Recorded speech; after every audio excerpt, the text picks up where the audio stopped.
Okay, thanks everybody. Hello, hello, hello. Can you hear me now? All right, thanks everybody. You know how it is. People probably wander in before too long. Anyway, we're going to get started here. Rick Herndon has offered to give our opening prayer. So, Rick.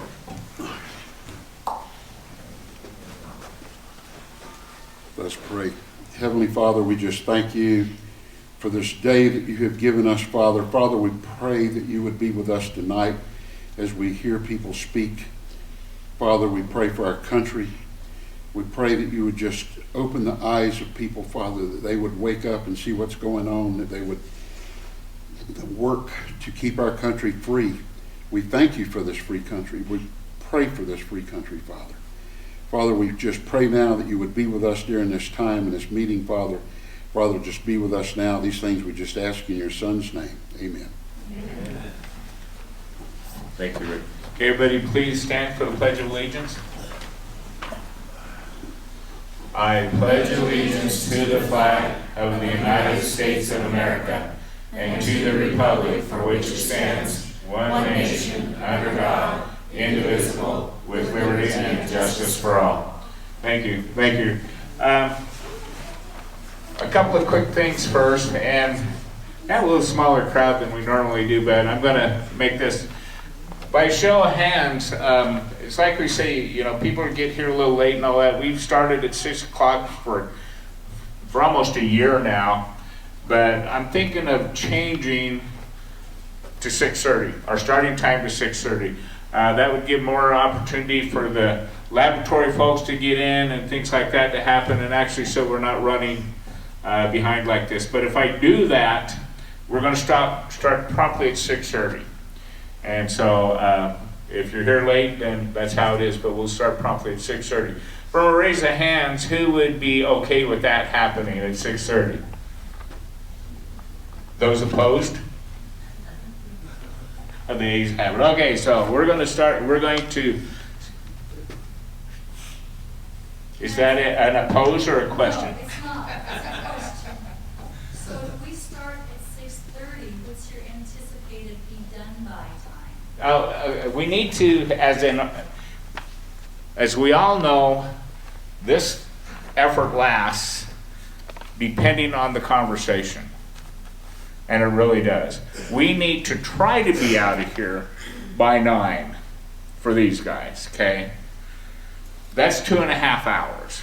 And that's plenty of time to do things. So that would be our target. However, if we're in the middle of something really good, and like, you know, we had some speakers a few weeks ago that we were here until almost 11, we just go to the flow because obviously it's important to us. So again, the reality of it is we, even though we said we were starting at 6, we didn't get started until sometime after 6. It might have been 6:15, 6:20, or 6:30. So what we'll do is we'll just tell everybody that you know we're actually going to start at 6:30. Doors will open at 6, okay? But at 6:30 we're going to start, okay? So we'll do that. Starting next week. Starting next week. That work? Okay. Couple of things. I did not see it, but there apparently was an attorney general debate yesterday on public TV. And I heard that it was actually fairly good. So you can view it on idahoptv.org. Then you look up 2022 Attorney General Debate. And I heard that it was actually pretty good. So you might want to try to do that. I'll look at it when I get there, you know, a little later. A couple of things, upcoming events. Next week, we're going to have a town hall for Brenda Bourne. Now she's a lady from the Boise area, and in actuality, when the districts are sort of weird, but she's going to run for Senate, U.S. Senate, against Crapo. And so she called me and said she really wanted to chat to the group, and you know, if we could get her on as quickly as possible. So she's going to come next week, and it would be good to have as many people come and listen to her. You know, Mike has been in the Senate for, I don't know, 20-something years, and And I think that we've all realized that we all should have a term limit of some sort, and 20 years is quite long. So anyway, it'll be interesting to see what Brenda has to say. She actually has some things, I'm not going to tell her story for her, that would be interesting. She lost her job because of the vaccine mandates, all sorts of things. So come next week.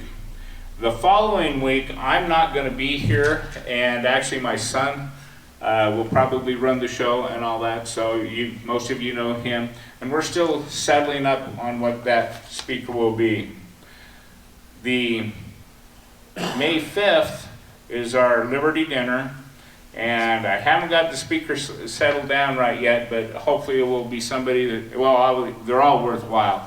So if you're interested in our Liberty Dinner, please sign up, and that again is on May 5th. Okay, the big event though, May 11th. May 11th is our last weekly meeting before the election, before the primary election. It's an important, this primary election is one of the most important elections really that I think the state's going to face in a long time. And it's really important to get everybody out. But you know what? We're blessed to be able to at least be able to vote. And so we're going to have a party on the 11th. It's a freedom rally, celebrating that we can vote and that we do have a choice. And I've talked to the Shiloh and all that. We're going to open this whole place up. It's going to be free to everybody. Like to have a bit of a potluck. Bring some finger foods, appetizer type things and all that. Some of you that came to our Thanksgiving potluck know how fun that was. But I'd like to fill this whole place up. I'm going to work with the Shiloh to get some stuff. They'll provide some things. But I want balloons and all this. We're going to have a band. I know a band that's going to come. Not a hard rock band, but a band that'll play. Okay? But let's have a party. Let's celebrate the fact that we get to vote. There are some countries in this world that don't even be able to do that.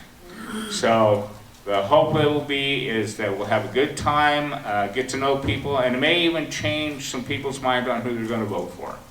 So let's advertise that, talk to your friends, your church congregations, all that. Let's bring people here. It is important. And it's obviously family friendly, so bring kids and all that. Let's just have a good time. So that's going to be the plan for the 11th. After election, we'll have another party because we won everything that we wanted to win, and things are going to be better, okay? Yes. All right, so I appreciate that. Okay, for tonight's agenda, it's an interesting thing has happened.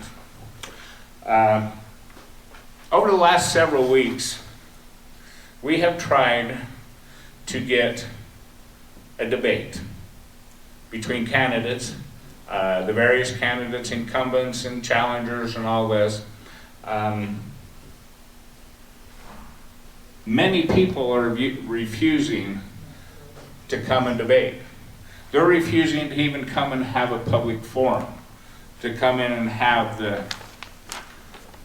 candidates answer questions from their constituents. That's what we do here at Stand Up for Idaho. We ask the hard questions.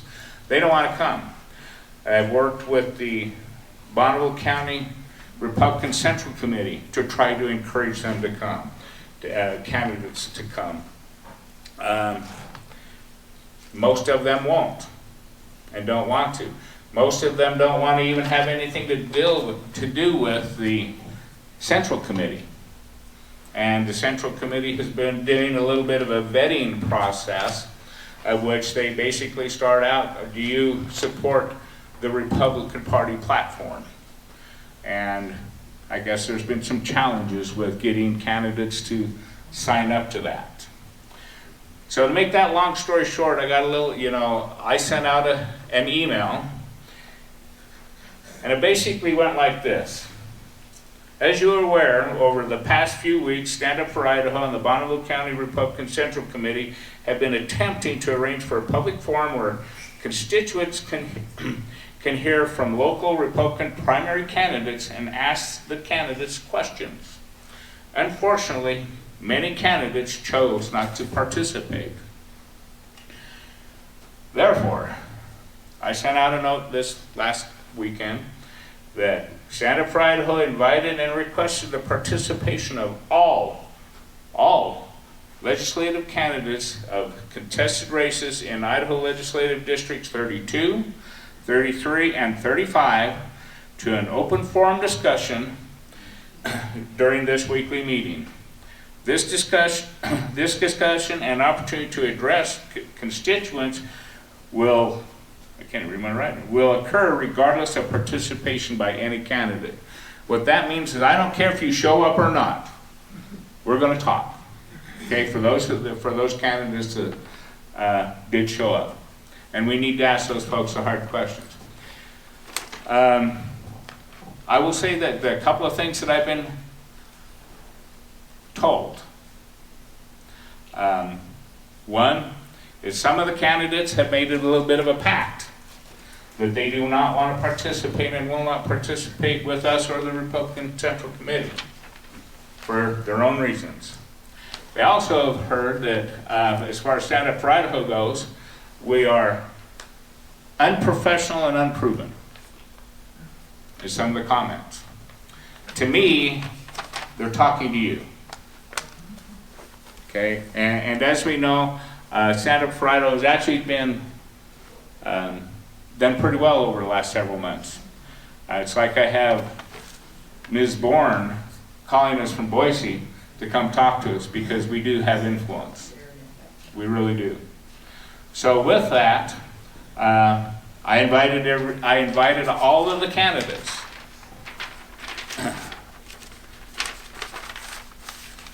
And those candidates that came or come, you know, when I call your name, would you just stand up and raise your hand so that we can recognize you?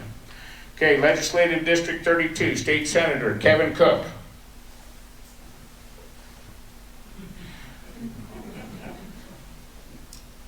Keith Newberry.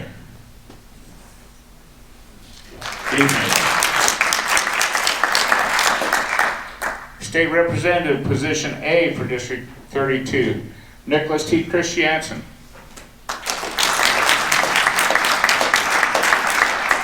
Stephanie Jo Mickelson. Okay. Legislative District number 33, State Senator Dave Lent.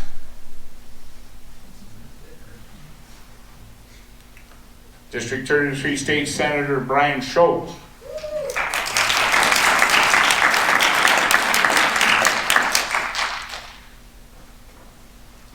District 33, Position A, Representative Barbara Ehart. Representative for Position A, Jeff Thompson. On a side note there, Barbara called me. She said she did have her prior engagement. She was going to try to make it to both. Okay? We'll see what happens there. And also, Dave Lent sent me a text saying that he had a prior commitment and thought we were going to do this some other time. My comment back to him was, we tried and tried and tried and he wouldn't play. I never heard another word from him. Okay, Legislative District 35, State Senator Mark Harris. Legislative District 35, State Senator Doug Toomer.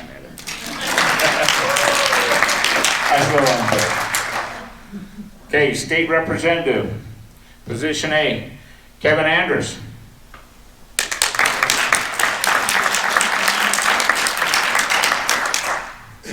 State Representative, Position A, John Goody.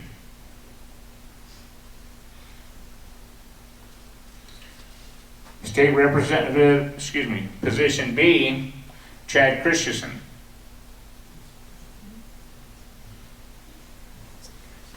Chad did send me texts. He's umpiring the game. So, we do have lives, I guess. Representative Position B, Josh Wheeler.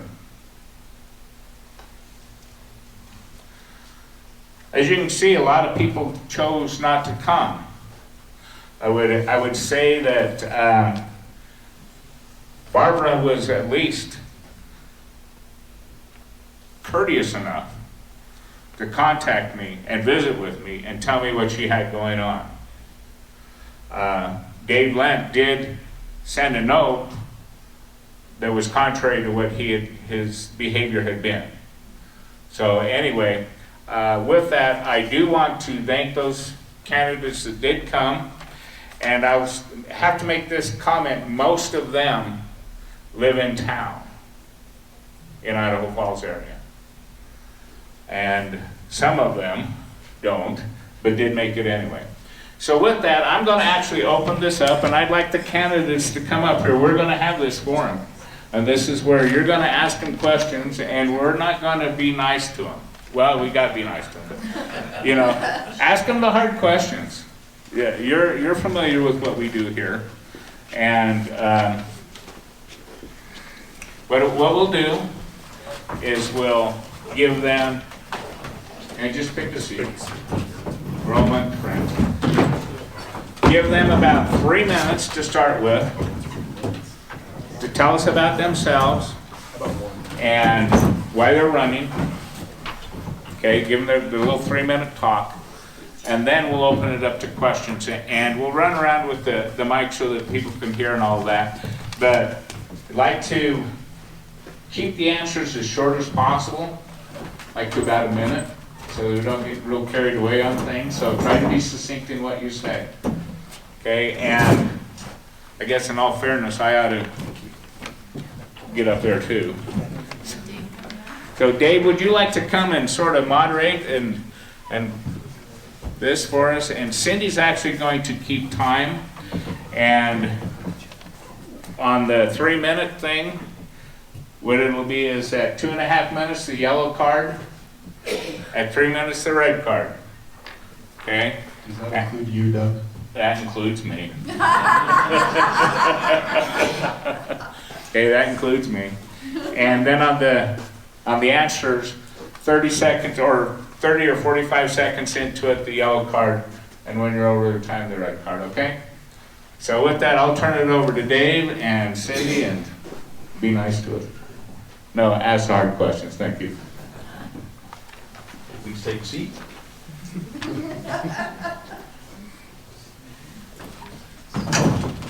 Okay, Keith, you're on that, and why don't you start?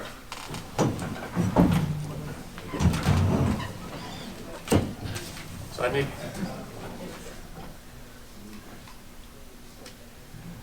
Hello. Okay, that's better. So I need to pay attention to Cindy this time. Apparently, last time I spoke, she's holding the card up there, and I missed that cue. So I'm Keith Newberry. I'm running for Idaho State Senate District 32. I grew up in Southern Ohio. 11th of 18 children. I graduated high school, joined the Navy. I came out here to Idaho as a student. I met my wife here, Barb, 35.5 years ago. We have 3 children and 10 grandchildren. When I got out of the Navy, I returned here to Idaho. During December 2020, she lost about 4 months of income due to lockdowns. I participated in the recall election for Governor Little. And then in September of last year, I lost my job due to over mandates. When I contacted my opponent, Senator Kevin Cook, he told me that he was going to wait for the caucus to decide what they wanted to do. So that meant to me he was going to look for the Senate leadership to tell him how he needed to respond to this. We had 15 representatives, 2 senators, and our lieutenant governor that met on the Capitol steps during this period in September to try to form a quorum. Senator Cook was not one of those people. What they went there for was to repeal mandates. They did not get enough support for that. I will support freedom in this state. I will support rights of the unborn in this state. I will support the Constitution in this state. As far as I can tell, our state Senate has not done that.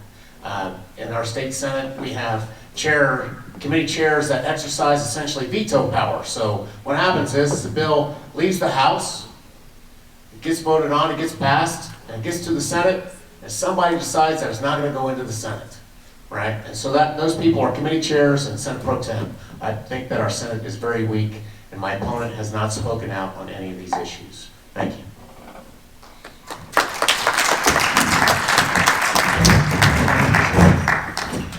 Thank you for being here. Appreciate this opportunity to talk and get to know you. I'm currently a state representative. My name's Kevin Andrus, but I'm in District 28 that has now become 35. So I live in Lava Hot Springs, long ways away, but I'm happy to be up here amongst conservatives.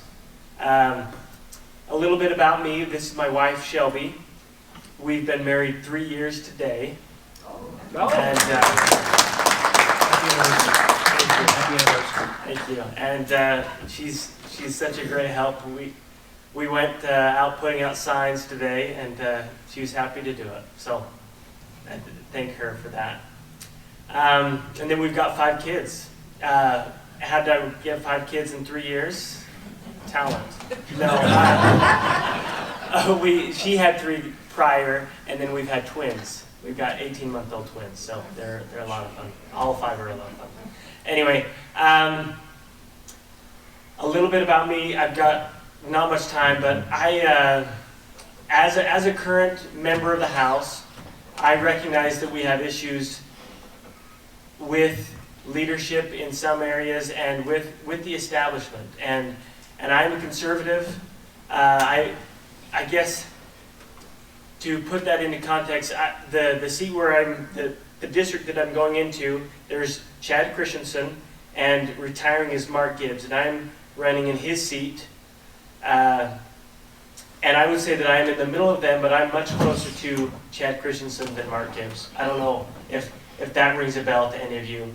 I believe in fiscal conservatism, the right, all of our freedoms, freedom to religion, Second Amendment rights, freedom to work, freedom from medical tyranny, and I really appreciate being here, and thank you so much for your time.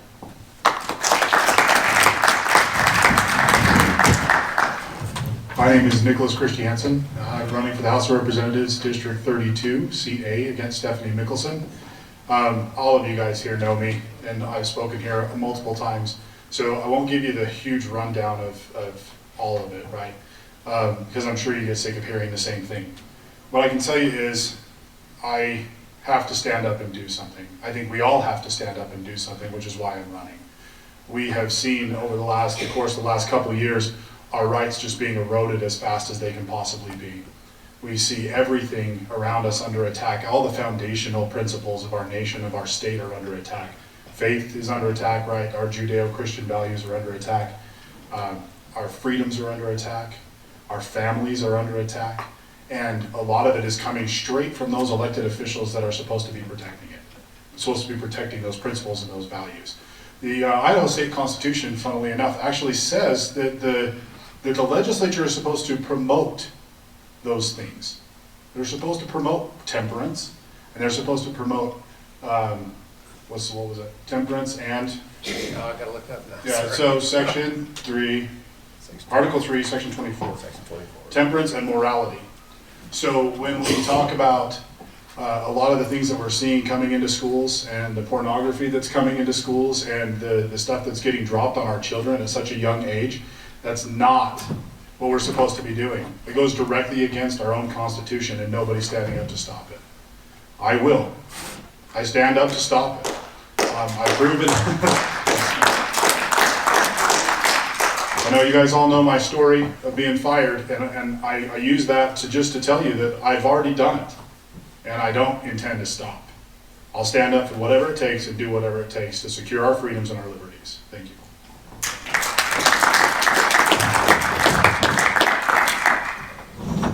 Hi, I'm Brian Schultz. I'm running for Senate District 33 against Dave Len, who isn't here tonight. I hate to give him too hard a time because I actually turned out a debate at the City Club. Everyone told me they're a bunch of communists. Don't bother. These guys are doing it though, so my hat off to them. So Dave, he skipped out on one here. I skipped out on the City Club. I guess it's and he skipped out on another one, but also here.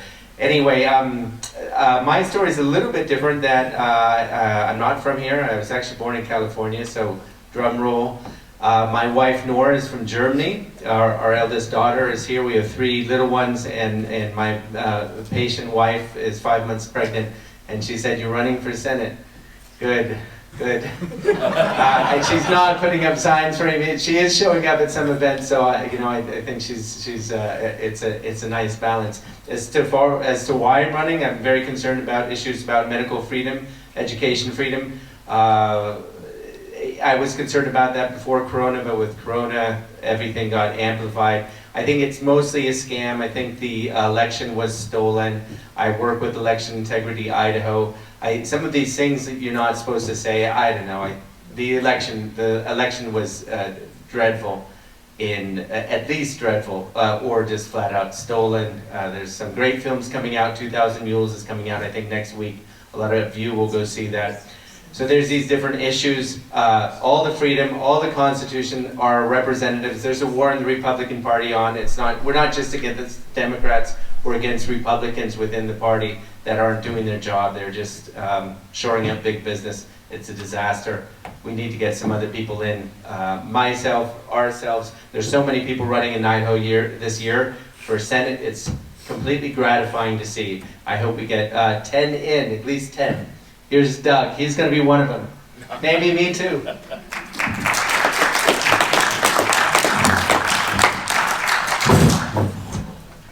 I'll time myself too. Okay, I'm Doug Schumer. Most of you know me obviously. Real quick, so that you don't know me, I'm a 5th generation Idahoan. I grew up on a farm in Rigby. I've been married a little over 42 years to Cindy, and she's been really tolerant in all of this. I have 2 children, Kelly and Jason, and a daughter-in-law, Allison. I do not have any grandkids yet, but that is one of the reasons why I am running, is because the state of the world. My son actually just says to himself, why would I want to bring a child into this world? And so that's one of the things that I'm pushing against. I worked at the lab, the Idaho National Laboratory, for just over 40 years.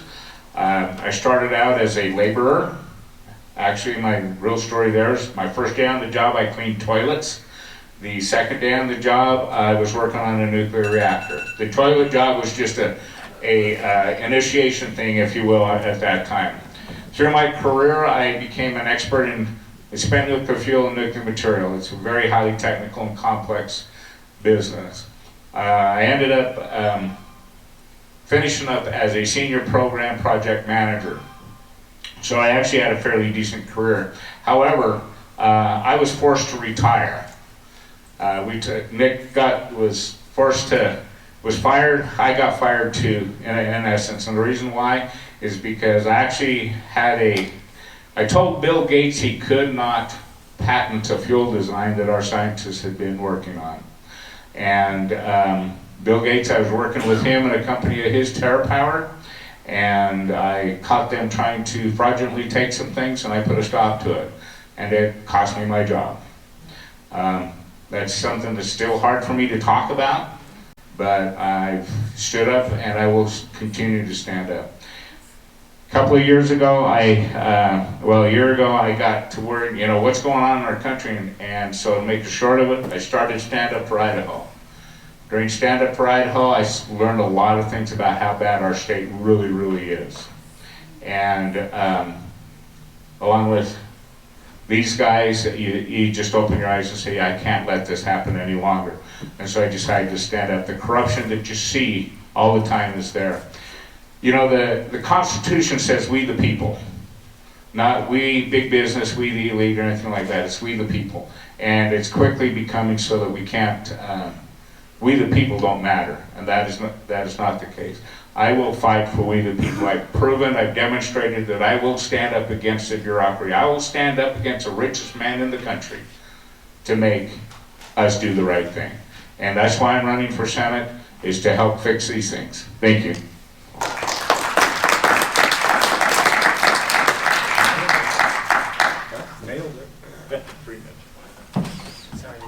Okay, thank you guys for giving us your reasoning for why you're running. Does anybody here have questions for these gentlemen?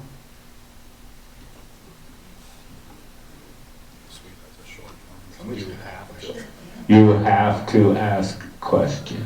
If I have to ask the hard questions, it won't look right.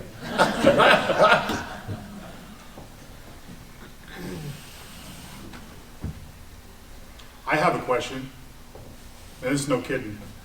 When, do I need that? Can you guys hear me? So I actually have a question, and this is no kidding. On the 17th, this has been running through my head for the last couple of days, actually. On the 17th, how in the world do we know who won? Like, where am I supposed to go? What am I supposed to do? How am I supposed to see that? Do I just stay at home and like watch the internet, or how does that work? Anybody can tell me? Good question. It'll probably get reported in the news, I would assume. Kevin might know. Yeah. You've done this before. Yeah, you can you hear me? Push button. How about now? Turn it, hold it, and hold it.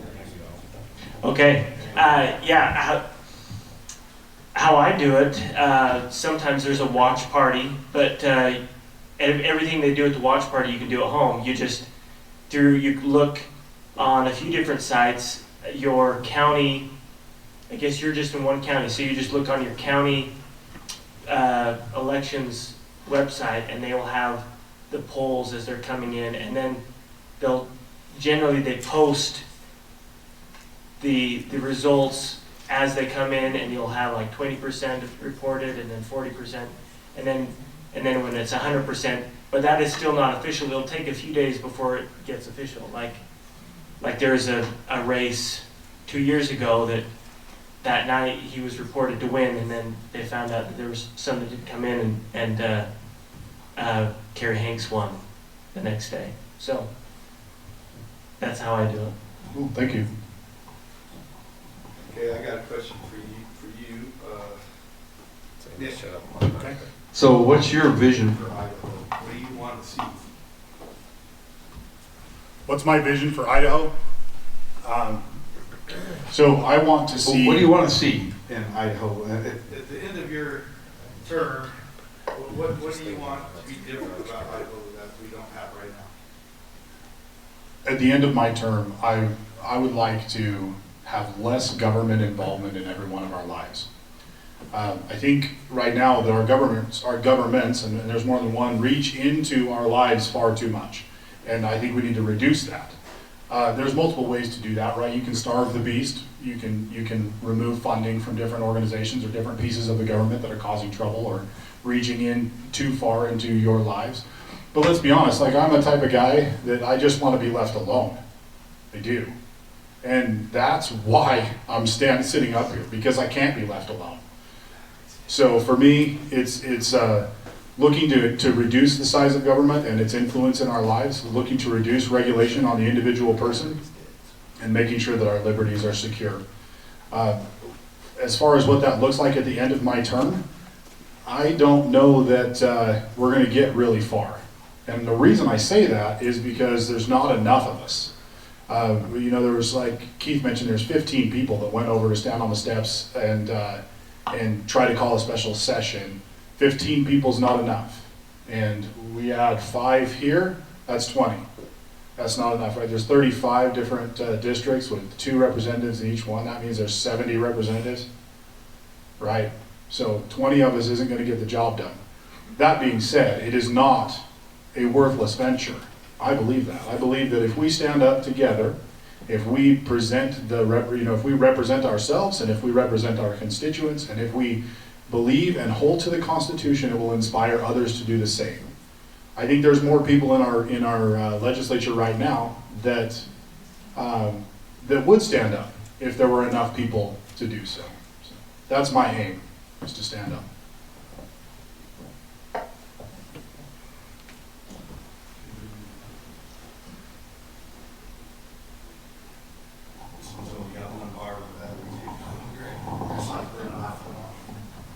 So I've heard Doug talk about his boundaries where because we don't know if we're voting for any of you on our ticket or not. So could you guys describe your boundaries? So, like, I know Doug knows his. Do you guys know where your districts are and your boundaries? Is that a fair question? Because It is a fair question. We didn't know if we're even vote for any of you guys. So for District 32, and I don't know all the boundaries, however, District 32 runs on the south side of Sunnyside, out towards Ammon. So it picks up at Hit Road, it goes north-south on Hit, and then it runs out to, and so Ammon is included in that district, and it goes out to 45th, which is Crowley Road. So it goes out to 45th, so that stretch along there all the way out to Iona Road. So that's that eastern portion of the district. I'm not as familiar with the northern portion or the western portion. So the west side of town, is it somewhere by Bellin? Bellin Road. So the Bellin West is the west side of that district. The northeast portion of that district, so from Iona is the boundary, and I think it comes across Anderson, and then it heads up River Road. So the northwest of River Road is District 32. So it goes around Idaho Falls, but I don't know the northern boundary there. County Line Road is the northern boundary. And who are you running against? My opponent is Kevin Cook. He's a District 32 senator. Isn't it Iona? One term. One term. Isn't his boundary Iona Road on the north? Pardon? Isn't his northern boundary Iona Road? It's a kind of an L shape. So Iona is the northern boundary on that section, on the east side. And then county line? When it kicks out and heads north Yeah, on River Parkway. and picks up like Sage Lake Golf Course, Yeah.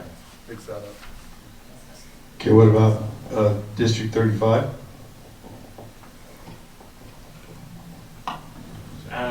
That's Doug and I, and he knows Bonneville County better, so he better talk. Okay, District 35 is basically the east half of Bonneville County. It starts, if you can think of where Crowley Road is, or 45th Street East, you know, like Keith was saying, and it goes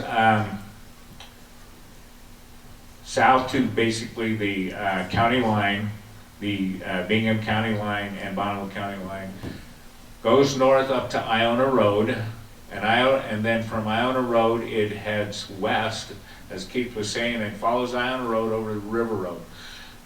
So it comes in just above Fairway Estates.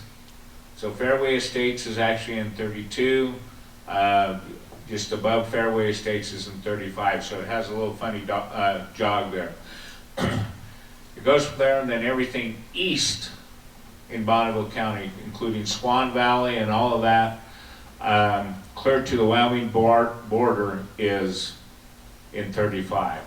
Then it goes up and takes in all of Teton County to the north, and then it comes down and takes in all of Caribou County, all of Bear Lake County, and actually a sliver of Bannock County, which includes, it comes over and includes Ingham, McCammon, and Aramo, and then it just cuts back over into Bear Lake County. So that's where it is right now. It is, you know, it's roughly, I don't know, I haven't calculated it all. I don't know whether Kevin has or not, but it's a bit over 7,000 square miles, and I tell you, at $4+ a gallon of gas, it gets to be a little spendy. So, but that's where in Bonneville County, from 45th east all the way to the border, and then including Iona, Yukon, and just above Fairway Estates. That's 35. Yeah, I feel very lucky. I got just the center of the donut hole, just Idaho Falls. I don't know how many square miles it is. I should look it up, but it's not 7,000.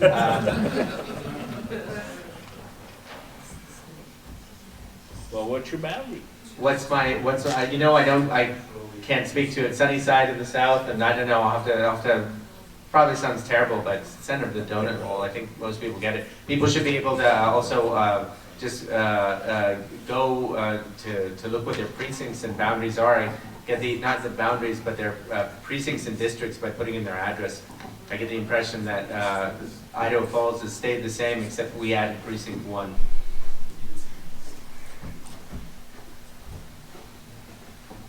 Okay, I'll get to you in just a second.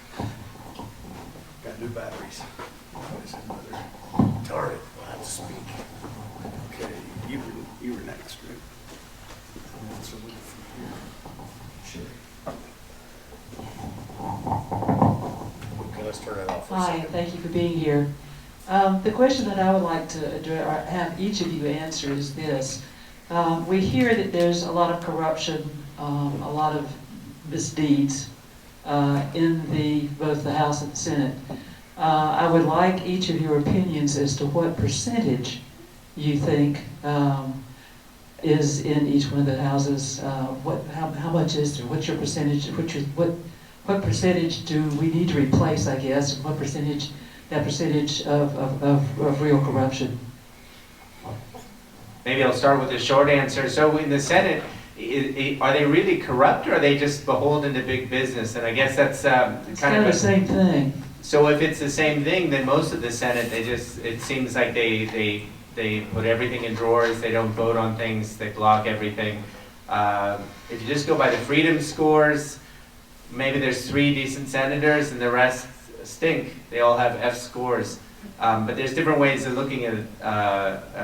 Some of these guys, constitutionally, this is the man. So, I would agree with that. I would agree with that assessment for the Senate. For the House of Representatives, I don't think it's quite that high. I think I know there's more than 3 good ones in there, and there's more than 15 actually too. There's a lot that are kind of in the middle road, right? So for me, I mean, a gut feel would be 75% of the House. That would be my gut answer, I think. This is a tough question. I would, obviously I've got personal bias because I'm in the House. I would say 20% of the House is, and I wouldn't call it corrupt, but more liberal than I believe they should be. And then on the Senate, more so than that, maybe 2/3. That's significant. This one works now, by the way. Okay. I just put it in there because it was, you could hear it on the table. I really can't answer that question. I'm not there. I can tell you some of the things that I witnessed, right? In the November session, I've already talked about that, but here's a quote from Plato. Silence gives consent. Okay? And so you have Senate Pro Tem Chuck Winder on the Smut in School bill. I gotta take my glasses off so I can read this, sorry. Smut in School bill, he said, I don't think you'll see some of the craziness that the House seems to like to do get very far in the Senate. And I'll tell you why. It's because the chairs and Senator Chuck Winder are exercising veto power over bills that go from the House to the Senate. So that is occurring. To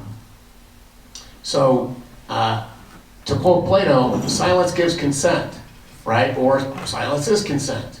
So I watched a legislative update from Kevin Cook.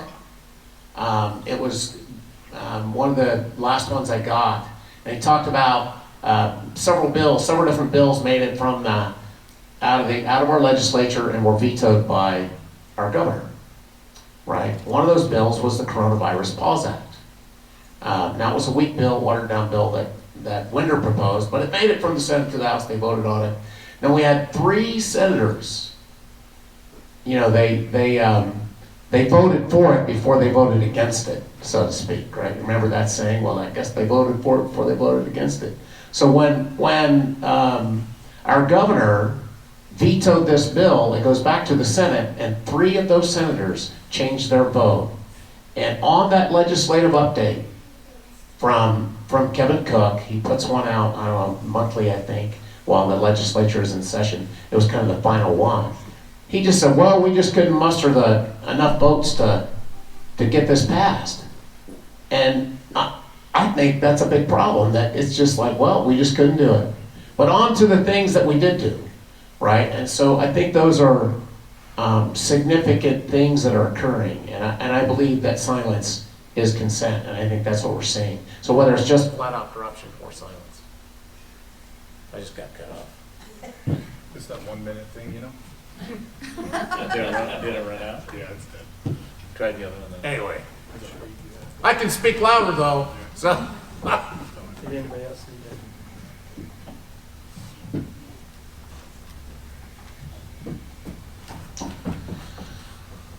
You know, I'm not there right now, but I would have to, this is my impression. And it goes a lot into what Keith was saying. Silence is consent. And even listening to what Kevin was saying, you know, I believe that there are good people in the legislature, in both the House and the Senate. But they don't speak up. And they are there to, as the saying goes, you know, go along to get along. That's what's caused us a lot of challenges. Those that are willing to, that would fall into the corrupt bucket, if you will, influence everybody. The thing that we need to do is get people into the Senate and into the House to start pushing back and making noise and saying enough's enough. I have a firm belief that there are good people there that want to do the right things, but they don't have the guts to stand up and do it. However, if you can get some people to start standing up and pushing back on the corruptness, then I think you'll see other people standing up. And you can listen to some people in the House currently that say, you know, once they started speaking up, they started getting more support from the House members. And what it takes is somebody to start standing up and pushing back. I think that there is a lot of corruption. There is a lot of stuff that is, and I witnessed it in the House and the Senate in November. I mean, it was just blatant, and we've had this discussion, and it needs to be cleaned up. Okay? House and Senate leadership obviously chooses what happens and what does not happen. We need to change that. And so, you know, Kevin is probably right on the percentage because he at least lives it and has seen it and all of that. We have seen it from the outside, and a few of us at this table have seen it from the outside. And it almost looks like everybody in that whole place needs to be changed out, and they may likely do. But to start with, like, we have to start somewhere. And we have to start by putting the brakes on it. We have to start by speaking up and saying enough's enough, calling out those people. And that equates into you have to get the right people into those positions to be able to start making the change. And so I don't want to throw the baby out with the bathwater, because I do believe there's some people, good people in there. But they're just not in a position to be able to speak up for some reason. Because they're gutless, Pardon? You're right. Because You're right. But you're right. They're gutless. Okay? But you know what? At least they ran for office. Okay? And that's the one thing that I'll say, and this is what, and in their defense, if they're gutless and not standing up, but at least they had the guts to run for office. Okay, if they're in there for corruption and all of that, that's a different story. I'll get in, I'll take them out. But the thing is it takes guts to even run for office. It wasn't a let's put it this way, if you're a person like me, and I'd say these gentlemen next to me, It's not taken lightly. Because when you decide to run, whether it's for one of these offices or even city council or whatever, you're opening yourself up to a lot of criticism and a lot of other stuff. Okay? So recognize, at least they had the guts to recognize that they're going to have something thrown at them. Now maybe they did have grandiose thoughts when they started, and they got beat down, and they are gutless now. But if that's the case, then maybe all they need is somebody with a little bit more guts to come alongside them and help pull them up to make it all change. That's why I say not everybody is bad. And I don't want to be critical of everybody. There are a few bad ones, and as we all know, it only takes a few bad apples to ruin the whole batch. So we just need to find out where those bad apples are and get them out.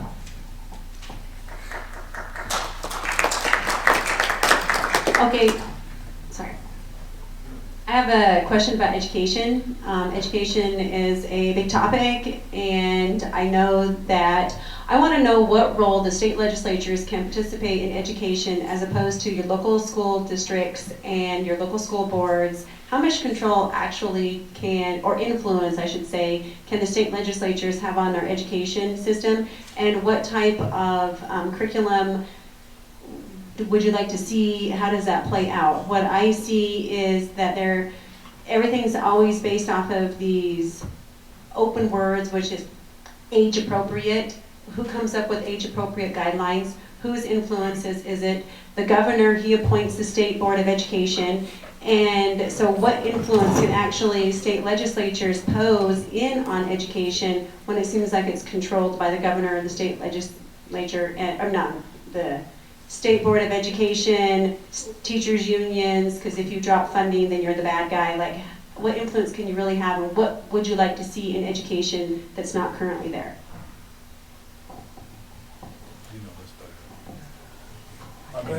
You know what, to say one short thing about that is I think it's very hard sometimes to change these, and this is where Carolyn and Tom are on the ball saying, you know, we have to get money to follow the students and let changes happen almost from a free market type of perspective, that if the money is pulled out of the school system, the school systems will react. There'll be free choice. People will vote with their dollars or with their feet, whatever the case may be. Trying to influence this nibbling on the sides, I think, is very difficult. But in a way, your question was also very technical, and he's probably the one. He's been in it and been listening to this more, and that can talk about, well, what can you do in the legislature to influence these points. I kind of feel like the best thing is to blow it all up as much as possible, and but. Who was that guy I was talking to before the meeting? What's his name? What? Who was the guy I was talking to right before the meeting? What was his name? John Hill? John Hill. So I was talking to John Hill right before this meeting. I didn't know his name, sorry. And I've met him a couple of times, so I'm just gonna have to get better at remembering names. So we were actually talking about this very topic right before this meeting.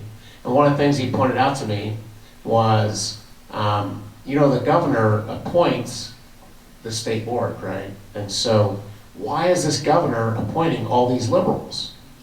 Well, my answer is I think the governor's lying about who he is. So that's one of the things we can do is, look for a governor that really that is concerned about this topic right now, right? That's one of the things that we can do is change out this governor, and I think we need to. The other piece of it that we talked about a little bit, because I really don't understand all the intricacies of this topic. Okay, so one of the things we talked about was he's been going between the school district and the state board, right, on what the school district can teach, and the state's telling him, well, they have a little bit of this isn't the word he used, but leeway on what their curriculum is, right? But I attended the Idaho Falls School District meeting on what they were going to teach in history, right? And John was there, and he had this great big question. I wish I could relate it, but I don't have time, and nor do I understand all the what he was talking about. But essentially, what it boiled down to is that meeting. They said, "Well, the state tells us here's the curriculum we kind of have to establish," and so they were shoving it back off onto the state, right? The local school district, or Idaho Falls, right? And so I think folks showing up to those types of meetings is important, right? And trying to hold those people accountable at the local level. I think we can make some changes there, and we need to change out our governor. As far as the legislature goes, I'm not exactly sure how all that works. Help us out here. Yeah, I'll take a stab at it. So in the legislature, you've got committees, and generally each legislator is on 3 committees. And education is one of those committees, both in the House and the Senate. And I am not on the education committee. So a lot of this I do not know about how much control they have over curriculum, over specific matters within education. I do know that we've been fighting hard to repeal Common Core since I've been in there, and we're right there, close. To some degree, it's done. But the issue is, you've got the legislature, but the majority of the stuff happens in the executive branch, whether that's the governor's office, the Department of Education, or the Board of Education. And then there's all of that at the state level, and then a lot of people in Idaho feel that the best decisions are made closer to the student, so local control. So it's a balance of how much should the legislature intervene to stop and control what is done by the executive branch, because the legislature can do that to some degree with laws. But then the more you do that as a legislature, that control limits the amount of local control that can happen at the same time.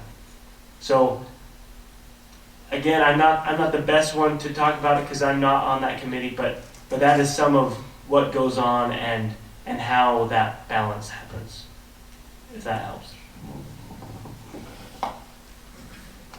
Does that answer your question, Sherry? Yeah, you guess. You want to restate it and see if I can... Yeah, that's good information too, but I guess they always are saying that our test scores are down. What do? We need to give them more funding. So, since Nick hasn't spoken on it, what are people hoping? Do we hope for advanced credits or advanced classes?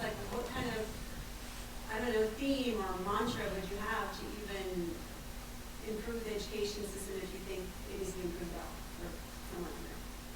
Well, I fall in line with that idea that the money should follow the student, and that the parents would then, if the money followed the student, then parents would be able to, like Brian had said, vote with their feet and their pocketbook.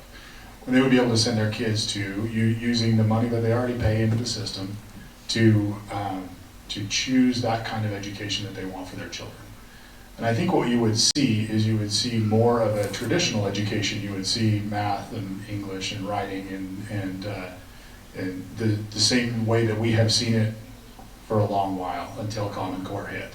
And I really think that that's what you would see, is everybody moving back to a more traditional style of education. And when we get there, then I think those test scores come up. Because one of the problems that we have is the way we're teaching. There's some of it that's what we're teaching, but the way we're teaching it is also a problem. And so until we fix both of those things, what we're teaching and how, we're going to continue to see test scores dip.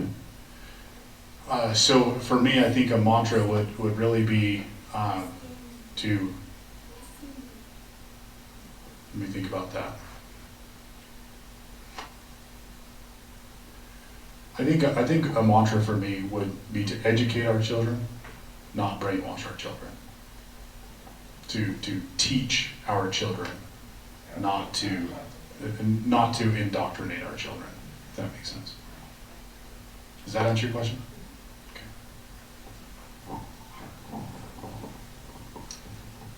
In the context of the last 2 years with COVID,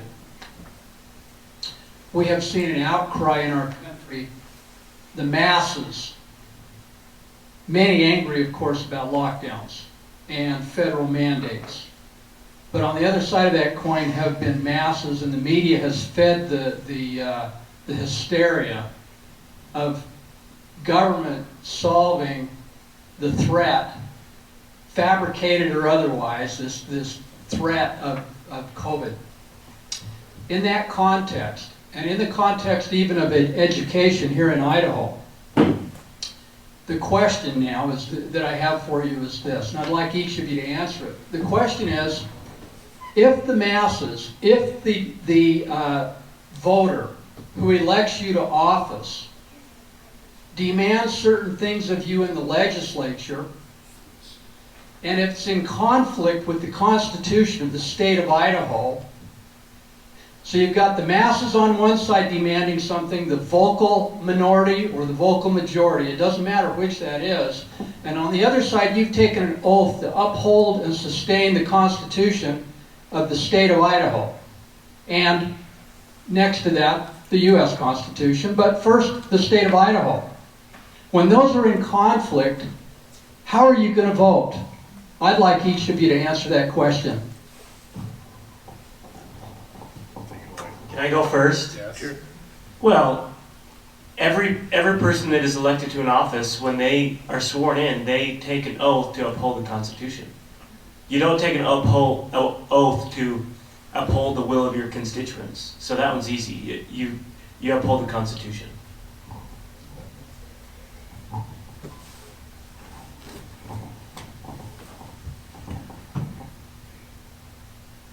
It may not be palatable to a lot of people, especially in the situation you said. But the boundaries is our Constitution. That's the framework. And in anything such as that, and it's just like Kevin said, you take an oath that this is my guide. And that's what you have, and that's what I will have to do, is per the Constitution. Otherwise, and that is what is the problem that is occurring currently in our state and in our country, is that is being set aside, and we're not abiding by it. So the Constitution is the guide, and Nick says it good, it's the framework that bounds the government in there. Okay, not what bounds the people and whatnot, but that's the guiding, that's the guide. That's not even the guide, that is the document that sets forth how we behave. And we have to stay within that. So, to answer your question, the Constitution rules. The Constitution, but of course as representatives we're still there to sift through issues. So this whole thing with schools, I say blow it up. The money should follow the students. Obviously there's been a public school system in place for a while that's been deemed constitutional. Maybe you could argue about that. But yeah, so we're there to, first we pledge an oath to the Constitution of Idaho and the U.S., but we also have to use our better judgment to try and interpret what is the best course of action in some cases. Yeah, for me, that's a great question, Dennis, thank you. It's the Constitution, no doubt, absolutely no doubt. It's interesting in Idaho, so let me preface this by saying if there's something that the people want that is in conflict with the Constitution, there's a process by which we can change that Constitution. There's that process for the United States, and there's that process for the state of Idaho. It's interesting to me that in the state of Idaho, the people cannot do that themselves. I think that's egregious, to be honest with you. There's nothing in our Constitution that allows the people of the state to amend it. I mean, the people of the state have referendum and have the initiative process by which they can write their own laws, but amendments to the Constitution have to start in the legislature. I don't think that's right. I think the people have got to have a way to amend their Constitution to get around a legislature that is not doing what they deem to be appropriate. In any case, there's a process by which amendments to either Constitution happen, and if the people find that their needs are not being met, there's a process to change that. But straight up, it's got to be the Constitution.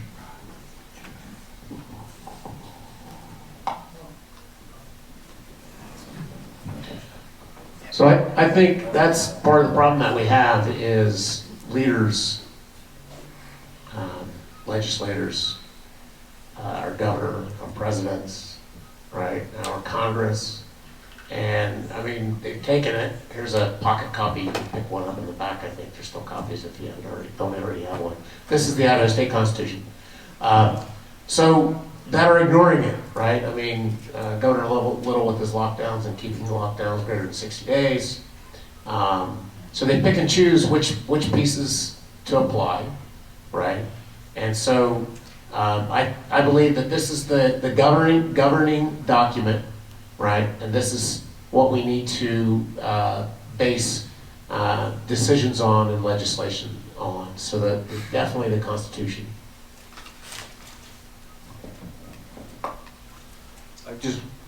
I just want to make one follow-on comment.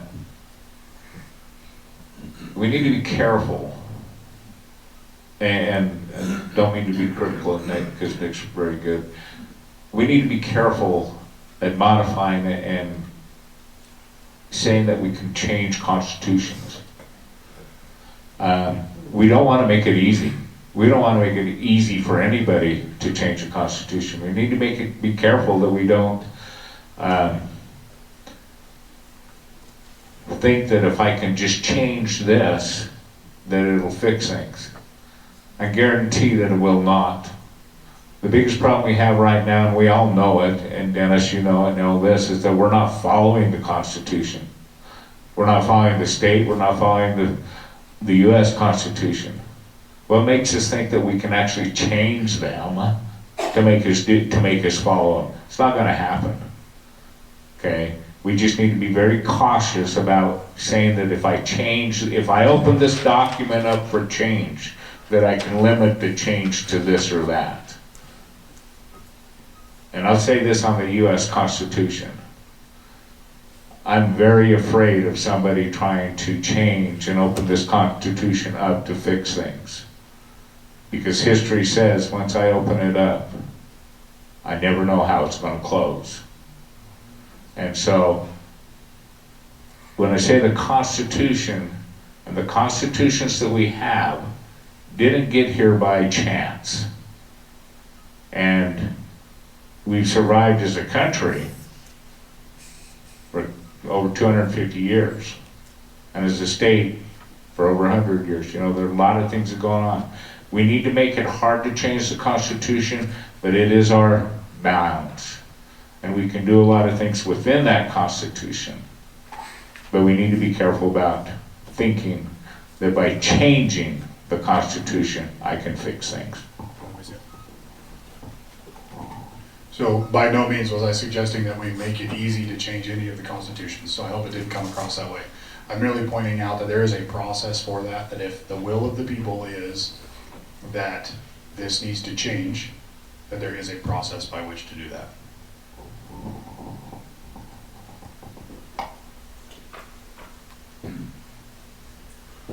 We talked earlier about some of those that we disagree with not having the courage or the guts to do what we feel they should do.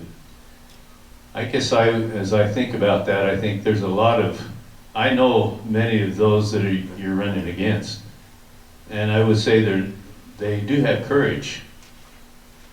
Some of them may lack integrity, and they may lack principle, but courage is not so much the issue. So as I think about it, not having been back there, but you have, Kevin, you're subjected, I suspect, as a representative and as senators, you'll be subjected to all kinds of lobbyists, all kinds of constituents talking to you, sending you emails. All of those things that you listen to and hear may very well have a strong influence upon you. Those that donate money to your campaign. So how are you going to vote? Because we're all subject to that input, right? How are you going to make sure that you still vote on principle and maintain your integrity?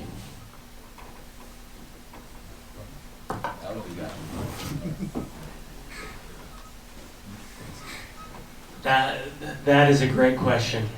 Let me tell a quick little story. Some of you may know that Idaho had an opportunity this year. Well, and it happened last year. Last year, Idaho was successful in it, and this year we weren't. In eliminating Powerball. And I don't know where you stand on that, but I'm pretty much anti-gambling, especially state-sponsored gambling.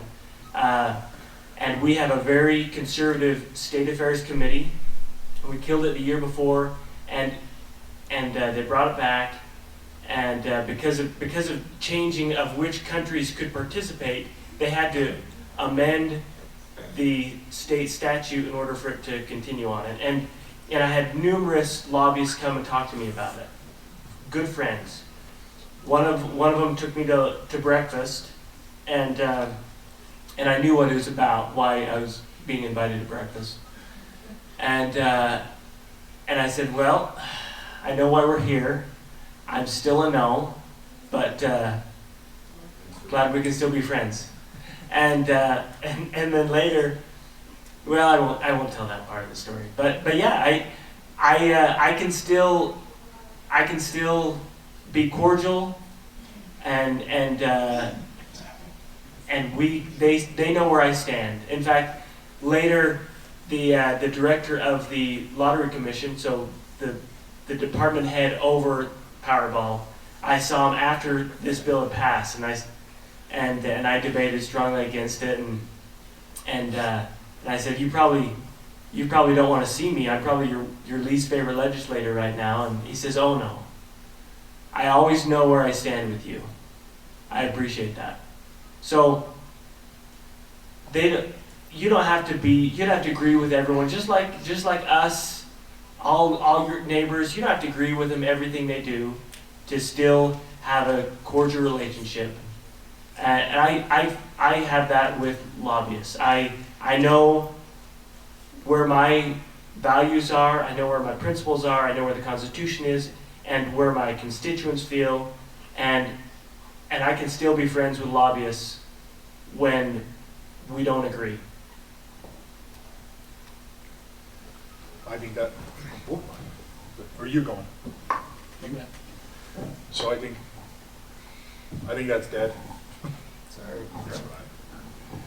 So I think what he said is exactly right. I think it's just a matter of being with people, right? People are people, and everybody wants to be heard. Everybody wants to have their opinion heard, and some push hard for things. I think what it boils down to, though, is the way in which we make decisions, right? And for me, the decision will always start with the Constitution. Is what we're talking about, and is what we're going to do constitutionally, yes or no? If the answer is no, then it won't happen. Then it goes, in my opinion, to is what we're doing going to expand or contract individual liberty? Is it going to help the common person, the Idahoan that's out there doing the hard work, have more liberty or less? If the answer is less, it doesn't happen for me. And then I think it goes from there to whether or not we're expanding government and expanding the expense of what we're doing. If the answer is yes, we're expanding government and we're expanding money and how much it's going to cost to do all this, the answer is no for me. So as far as making decisions, that's kind of the process for what I will be doing. And when you lay that out in the beginning and you say, okay, here's how I'm going to make decisions, and you just stick with that, it's okay to disagree with people. It's okay to argue, and it's okay to, to be friends afterwards, and even during, right? But the basis is the principle of what are we doing and what are we here for. Hey, thanks. The short of what I heard is, can I be bought? 6 years ago, I was faced with a decision that right now I could guarantee you that I had a choice. I could look the other way, I could play the game. And I guarantee you that if I did that, if I would have done that, I would have had many, many, many more zeros behind my net worth. I would have been having dinner with the richest man in the world at that time. It was a hard time for me. I had to look in the person in the mirror. And I said, no, I'm not going to do it. It's contrary to what I taught my kids. It's contrary to me, the contrary to what I've ever done. There's not enough money in the world to buy me. I've already given that up. And it cost me a career that I actually was enjoying at the time, up until the end. You know, we all have a decision to make. Are you going to, as the saying goes, you know, a man is only as good as his word. Doesn't matter what I write on a piece of paper or whatever, it's whatever's good, you know, that's what is in here. I already gave up the biggest bribe I think anybody could give. And I think that, for me, demonstrates that, you know, I'll tell you, the bribes that these guys can give, breakfast, whatever, no. No, that doesn't, I'll just say, I had opportunity. If I would have played ball, I had opportunity to travel the world, to have literally hundreds of millions of dollars in my account. And I chose otherwise. It wasn't, and you know what? It was not a hard decision.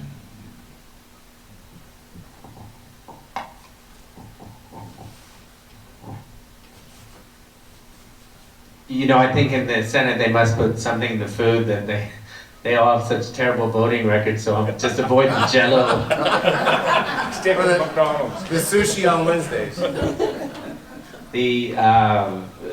Yeah, I think everyone up here has a strong moral compass. In a sense, everyone who got kicked out of the lab, they earned their chops quite publicly.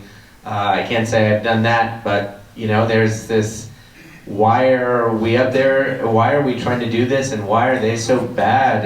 I think it's also tricky even to talk about corruption on one hand with the big business affiliation, but like for example, I'm running against Dave Len.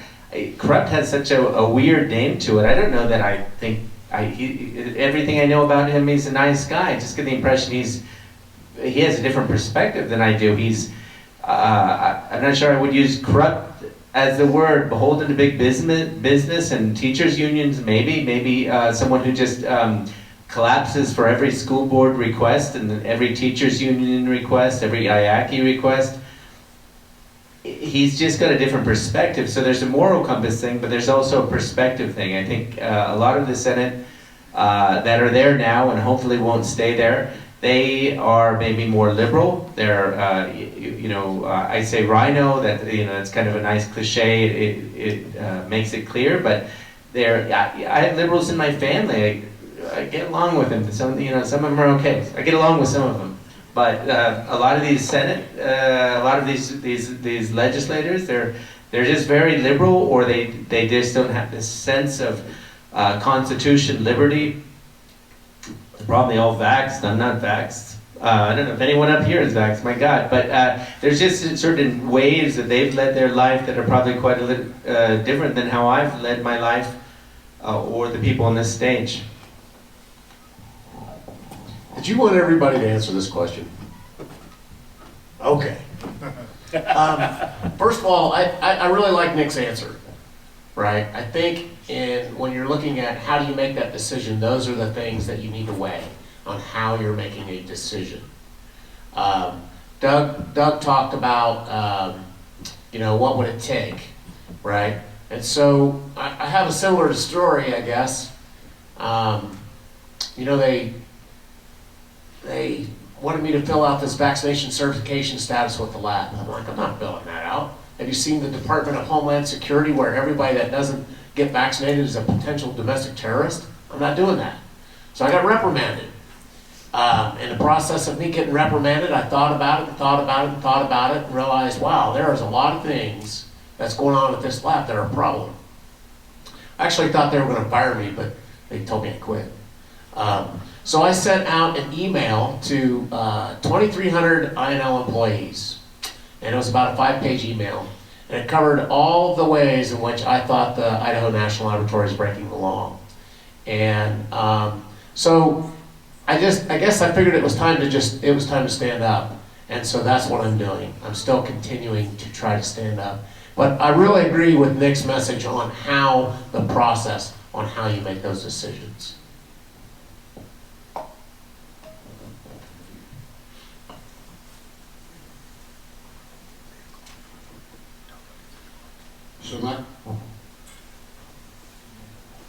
So my question is to each one of y'all, in the last year and a half, my understanding from information that I got from the Central Committee is that over $1 billion in lobbying money went into the House, the Senate, and other politicians in and around in Boise.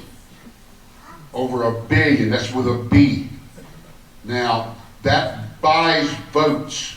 I don't care what anybody says, that's to buy somebody's vote.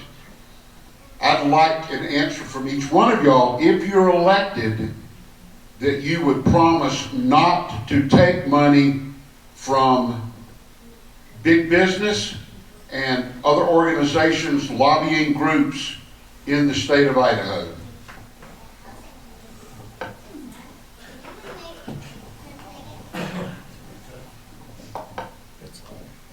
Okay, I'll go first.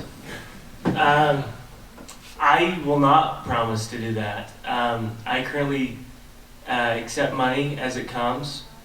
But that story I told about breakfast, that lobbyist had given me money previously, but I was not beholden to vote exactly how he wanted.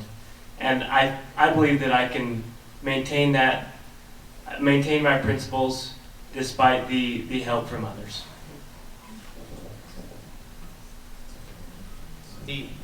So this, how do you turn it on? Hold it. I think I agree with this sentiment.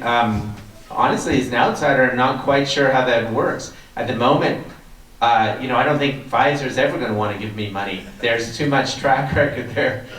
But I don't know how that works. Let's say if I'm dealing with mining or timber in Idaho.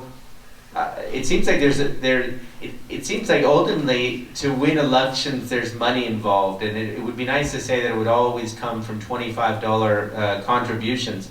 So maybe I could be brought around to the idea that there's just a limit of what donations you take. I mean, I kind of get the impression there's some people I don't want donations from, they're gross, but I don't, as an outsider, I don't quite know how that whole system works.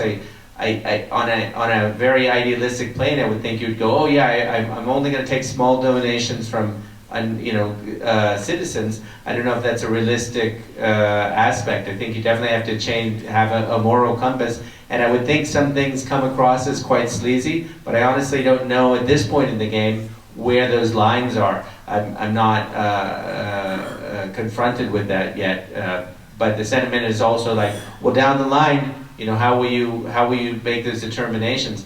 I don't know if people can run, and once they're in the game, there's going to be donations. I don't know how you would restrict that. Some of these people might know a little bit better or have a better answer for that. I can't make that promise either. And the reason why is because not all big business is bad. And then what do you define as big business and these type things, okay? Gun Owners of America is a lobby group. The NRA is a big lobby group, okay? I'm actually, I guess you could say, accepting money now from a lobby group. I was endorsed by an organization called Young Americans for Liberty. It's a PAC. You know, they're off spending money to help me get reelected. They're not coordinating with me or anything like that, but we share values of liberty. And there are organizations across the country that are like us. And will I support them? Will I take money from them? Sure. Okay. Will they influence my vote? No. You know, it's like Kevin said, you know, and like we've discussed. You know, you have your guidelines, and you have to hold your integrity. But this is folks, this is an expensive business. You know, huh? It was not supposed to be a business. Okay, you're right, but you want to know something? You want to know how much and this is not critical, I've had a lot of people donate to me. It is hard for people to donate. I've literally spent thousands of dollars of my own running this thing. And the people that we're running against, I have that much more plus more. Okay? You have to face reality, folks. We are where we are, and we have to figure out how to deal with it. It's not what we want. It's not what it should be, but it is what it is. And we've got to figure out how to, okay, put a stop on it now and turn it around. You're not going to do it overnight. But you know what? There's a reason they say that politics is why the rich men are in politics. Rich men and women are in politics because they have the money behind them. They have the money to spend. And for us guys here to try and do it, look at all the signs. Look at all the signs you see across town. You know how much one of those signs cost? It costs $3 to $4 for a sign. That's a lot of money.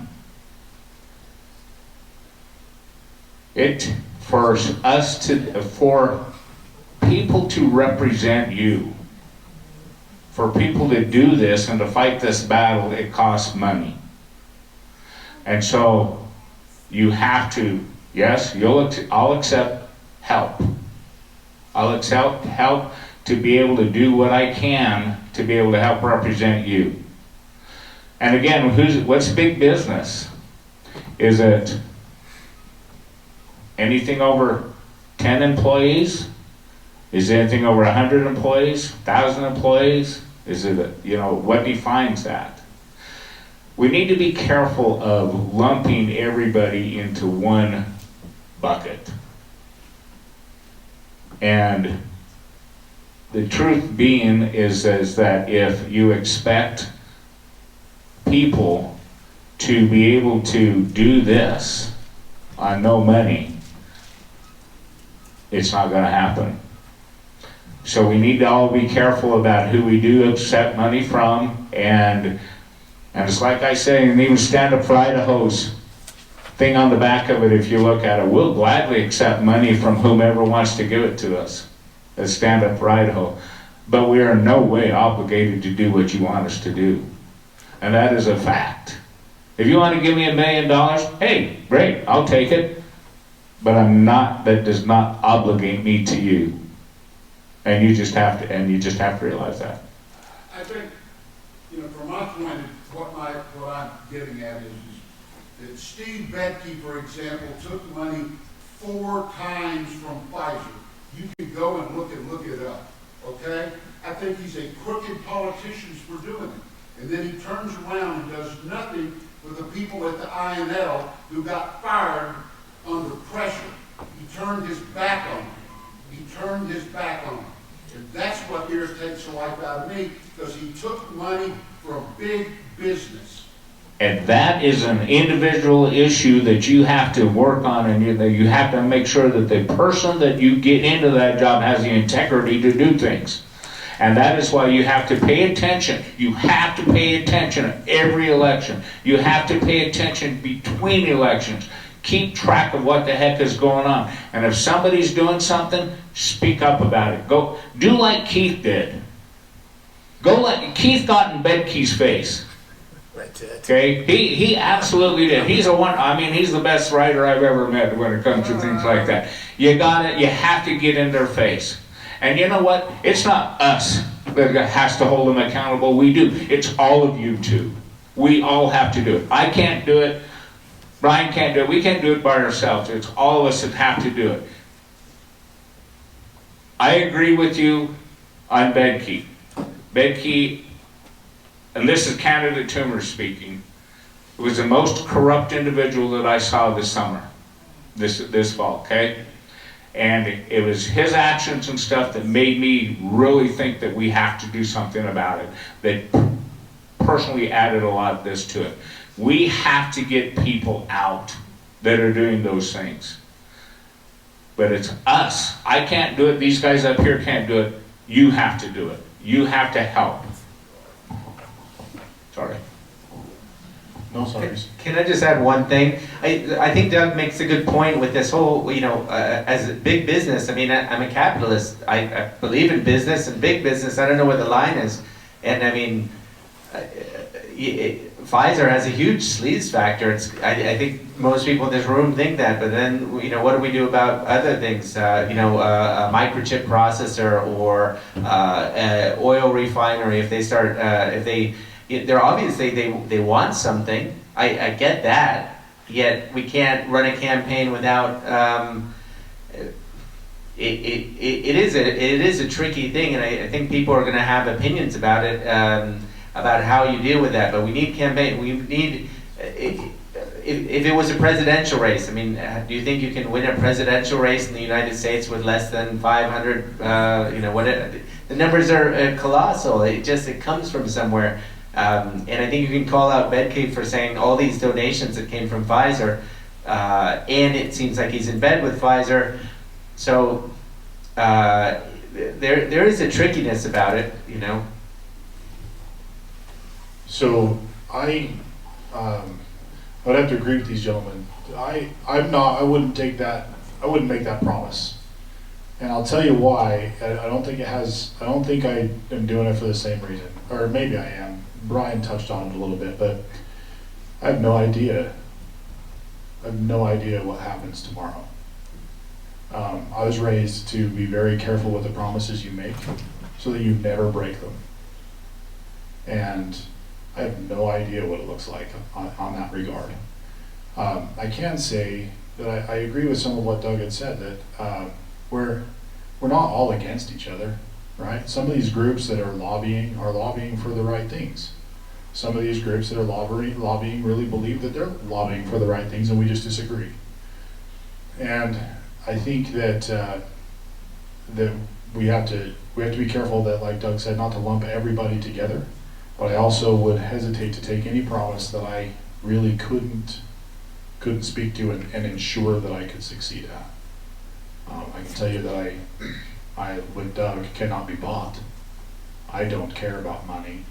I think I announced this at the Bonneville Republican Central Committee meeting the other night, but I'm not going to accept the salary of a legislator. I was reading George Washington's inaugural address the other night, and in his address he specifically mentions not only that he won't take the salary of a president, but he also said, you guys know, in his inaugural address he actually said, you guys know I didn't take a salary as the general either. And so he led the entire Revolutionary War and then became the best president we've ever had. And he did it he did accept money to get him from point A to point B, and to do the job that he needed to do, but he did not accept a salary. And that really struck home for me for these exact reasons, because I'm not doing this for money. I don't care about money. I don't. I'm doing this for freedom. I'm doing this for liberty. I'm doing this because I want an Idaho and I want a United States that my kids can grow up in and be free. That my kids don't get saddled with all sorts of debt that they then owe to China, right? That's why I'm in this. It has nothing to do with money. So for me, I can't be bought. And then if you take a look at me, right, you don't get this girlish figure by by sitting around. So I can't be bullied either, and I'm the last person that can be intimidated. So, I mean, that's where it is for me. You can't buy me, you can't bully me, and you can't intimidate me. But I wouldn't take a promise that I wouldn't have any idea whether I can keep or not. Sorry, I just turned it off.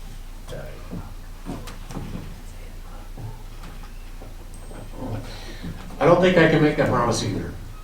But I have talked to some of the legislators, and you know, they don't get money from big business. Here's Barbara Ehart. You're welcome to come up here and sit down.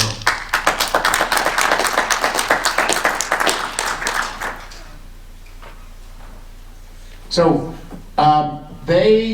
you know, a lot of these folks, when you go look at like followthemoney.org, right? You can go look and find out who's taken money from who, and you can see that Becky has taken money from Pfizer and the Idaho Association of Commerce and Industry, and then you can go and see who the folks are that get like donations, right? So you can, or who most closely resembles who. So I generally think that for the people that are really trying to do the right thing and support the Constitution and support liberty and freedom are not going to get those donations, right? The Scott Beckys of the world are going to continue getting those donations because he's going to serve whatever that is he's serving, okay? So I do think that in order to fight that, right, that we can't depend on integrity, right?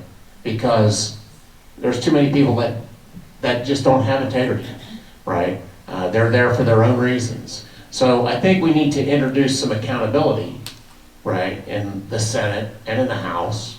For example, when you have Senator Winder or any committee chair can veto I mean, they are exercising veto power, right? One person is deciding for the entire state, like just like on mask mandates or vaccine mandates. It's not just Idaho National Laboratory, it's healthcare workers. It's nationwide, it's statewide. So I think introducing some accountability there, right, where there isn't integrity, by changing maybe some of the rules in the Senate and the House, right, on how bills actually get introduced, right, when it goes from the House and it goes to the Senate, for example. So I don't think I can make that promise. And I think that, just as I was saying, that your voting record kind of establishes, and your behavior, right, kind of establishes who is donating, making those types of campaign donations. For example, Pfizer. You weren't here for the question. I don't know if you want to answer it or not. What is the question? First off, I just want to thank Barbara for coming. Everybody give Barbara a big hand for coming. I know I mentioned earlier that she had tied up and she got hold of me, and I just want to thank her for coming. So if we could just take a side and welcome Barbara and let Barbara tell us. You get 2 minutes to tell us what you're all about. Thank you, Barbara. Well, I always bring my own timer, so I know that's one thing I hate in debates is when you don't know where you are. People tend to go longer. So I certainly appreciate any opportunity I have to speak. I believe that my record has definitely spoken for itself. I I've been involved in politics since I was probably 10 years old. I was an odd kid at a younger age, for those of you who are my age, that would remember the Nixon Watergate. We didn't have a lot of channels from which to choose, but I actually watched that with great interest. So as I sit here and listen, and I don't know those things really which are, but for me, I decided to get involved at the city level because I could see and have been able to see what's happening to our country. I believe that through the years, and I believe this for a long time, that it's the social issues that were killing our country quicker than the spending. Of course, now that we've introduced ARPA and monopoly money, I don't know if I agree with that anymore. I think they're both equally destroying our country at a rapid fire rate. And so, from whether it's religious beliefs, whether it's the constitutional beliefs, and let me just say this, that I am a Republican, and I am a Republican because I do believe that our religion and morality matter. Our forefathers said so, and so we can't make decisions without making them, in my opinion, without looking at them from a Christian Judeo background. Now that doesn't mean to say that, I was thinking about this the other day as I've been seeing this massive attack on our one pro-conservative group in the entire state, which is the Idaho Freedom Foundation. I'm, of course, have been accused of being a disciple of Idaho Freedom Foundation, which is entirely not true, but I think when we look at all the other groups that are fighting against that which we stand for, and now we have a group fighting for, generally speaking, the things we stand for,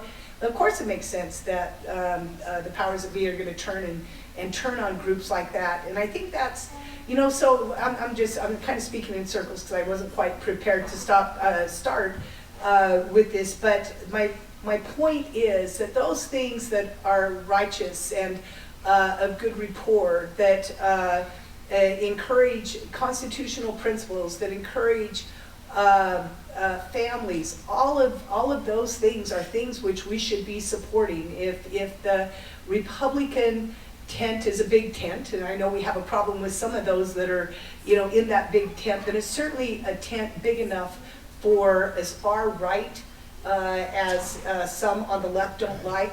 And then those who are in the Republican tent that are farther to the right, we have to figure out a way to either change their hearts and minds or somebody runs against them. That's the process, and that's a process I support. And I believe my record from the Idaho Falls City Council until now speaks volumes of, if anybody in the last 4 years has stood up and taken the arrows, and I believe more than anybody else that has served in the legislature in these 4 years, I have stood up and I have taken more arrows, standing for truth and righteousness, standing especially on our education committee, speaking up. I spoke up about things, I know we've got some running for governor that are claiming victory for things that I was speaking about diversity, equity, inclusion before anybody else. Wrote the letter that sent to Boise State, took the national arrows, been spot on what's happening to our country, spot on the sexuality being introduced to our children, spot on the clubs, spot on things having to do with critical race theory, social justice, and the social emotional learning. I called that out before anybody even knew what it was. So I believe that my record and my willingness to stand up when nobody on the city council, I was the 1-5 vote for those who aren't around here. Let me remind you, I did this before I went to Boise and then had to stand up and no matter who they want to link me with, this is who I am. I haven't changed, and that's who I'll continue to be. And you can see it in that which I've done. So I went over my 2 or maybe 3 minutes, and I'm so sorry, because nobody likes to hear anyone that continues to just meander. So there's my answer for introducing myself. How's that?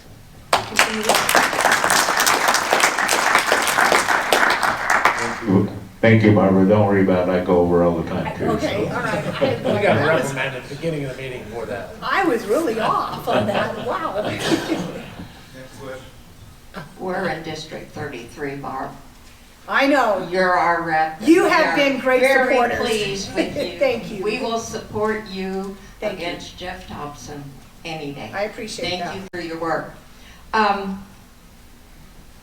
4 years ago, somebody asked, how do you find out how the election's going? 4 years ago, Janice was running for lieutenant governor, and we were all at the Celt I was there too. till 4 o'clock Yep. in the morning, if you remember. And it was exciting. And we have to remember that North Idaho is a different time zone, so you have to wait a little longer till all of the northern votes get in. But it turned out that the governor and the lieutenant governor were very close in their election. They both won.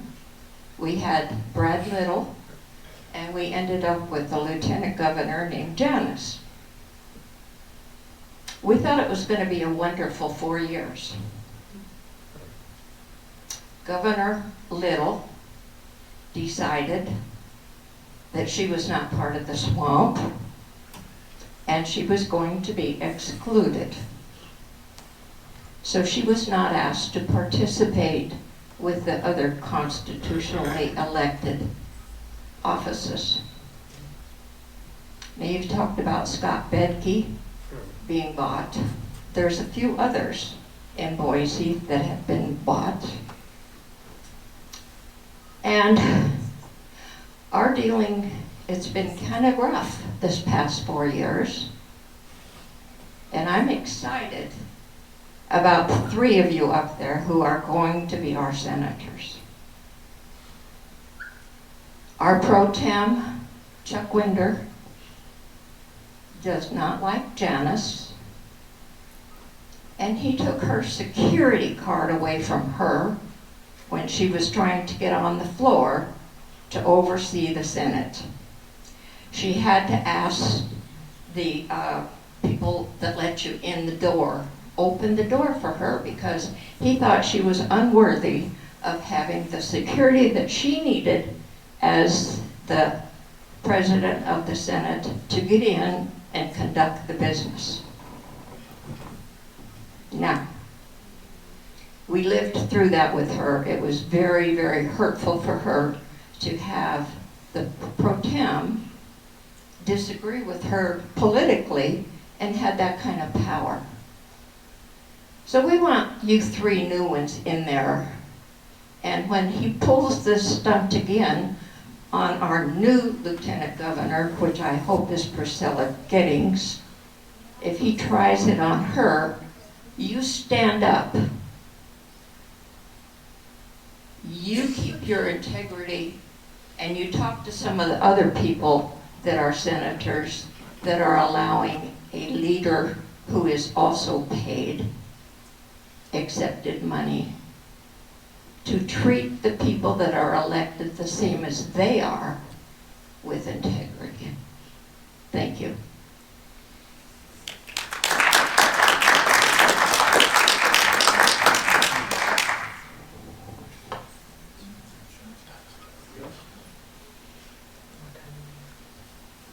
We end 20 minutes. Okay, I got one question.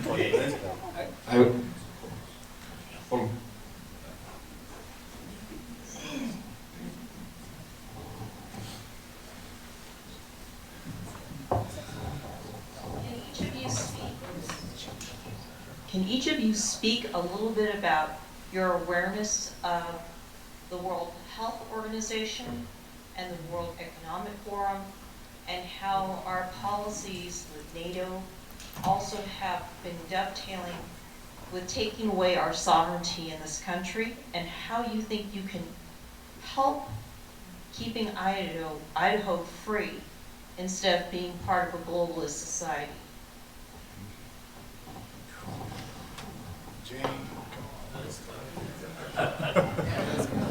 That is a big, big, big question. I don't think any single person can really answer that question.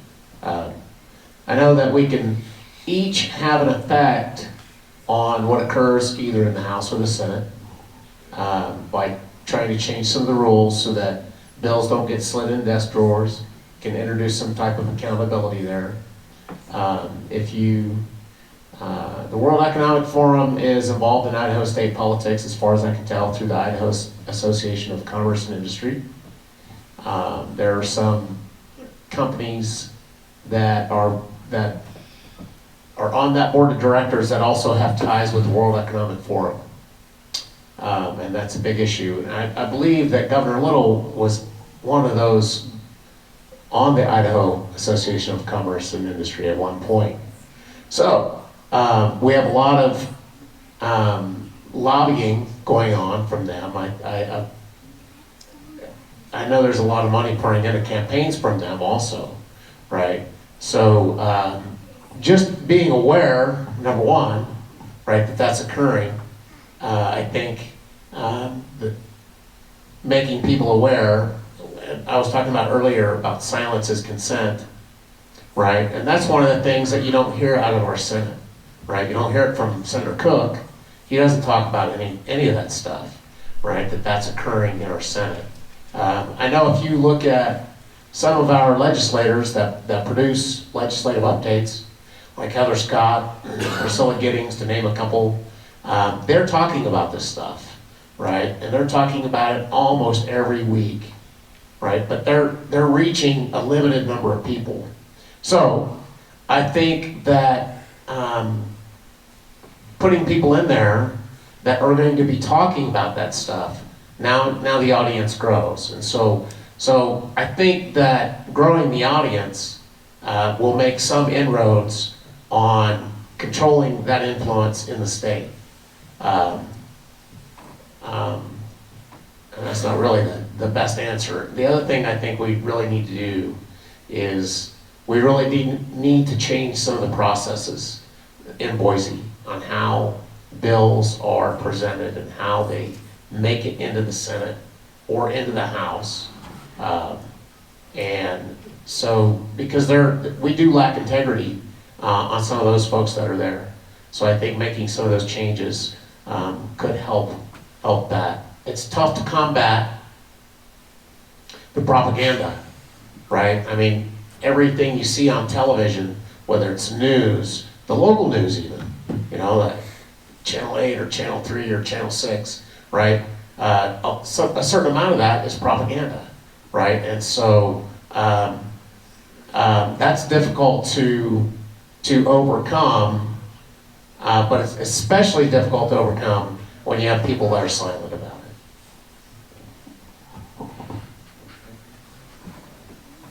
I'll go. I think that was a great answer, and there's only so much that a state can do when that is more global and national issue. But I think Barb, Representative Ehart, spearheaded a really important issue with ESG, and that's a big start, and we're not done there. There's still a lot more that needs to be done, but I really think that we can get a good start there and rein that back in a little bit. So I would agree with that. The ESG stuff we got more work to do there, and I appreciate the work that has been done. I think that question boils down to every decision that we make along the way.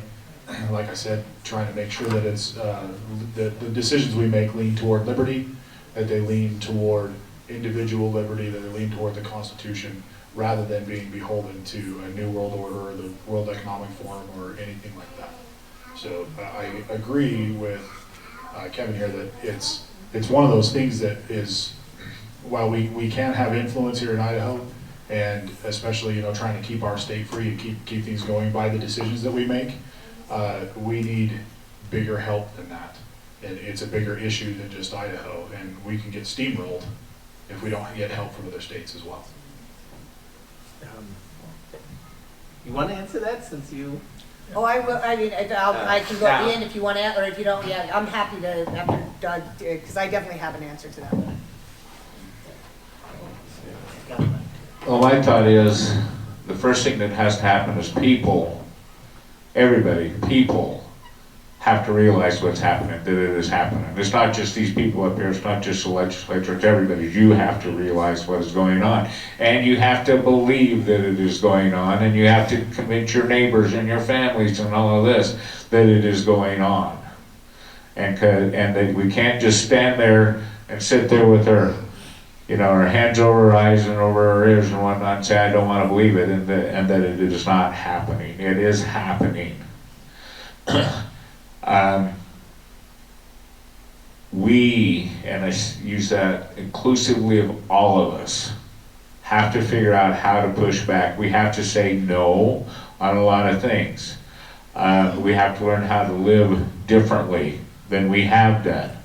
Because the way they, if you will, the elitists and the globalists are wanting to do things is financially and cripple you in ways that they can force you to comply.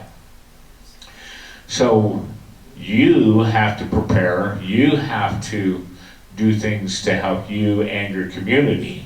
Because I'm a firm believer that no person can survive alone. And it's going to take all of us. Now, on that aspect too, then we, as a legislature, as representatives of the state and all that, have to diligently and vocally and not cowardly fight this stuff. Openly fight it. Get out in the press and make people aware. And some of the things that have occurred are good starts, and we have to continue that pushback. But the real key is all of us. The government, the state government, this legislature isn't going to save us.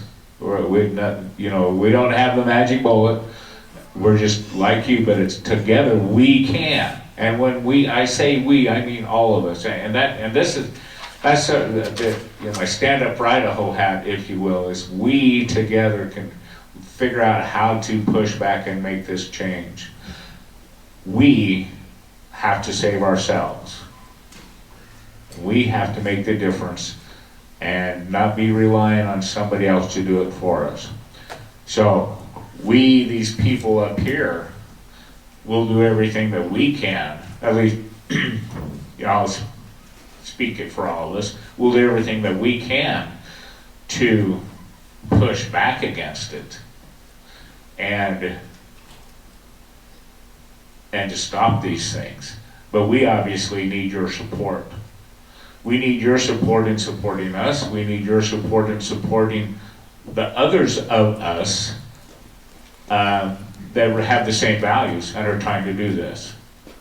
So, first thing is obviously admit that there's a problem and then figure out how to fix it.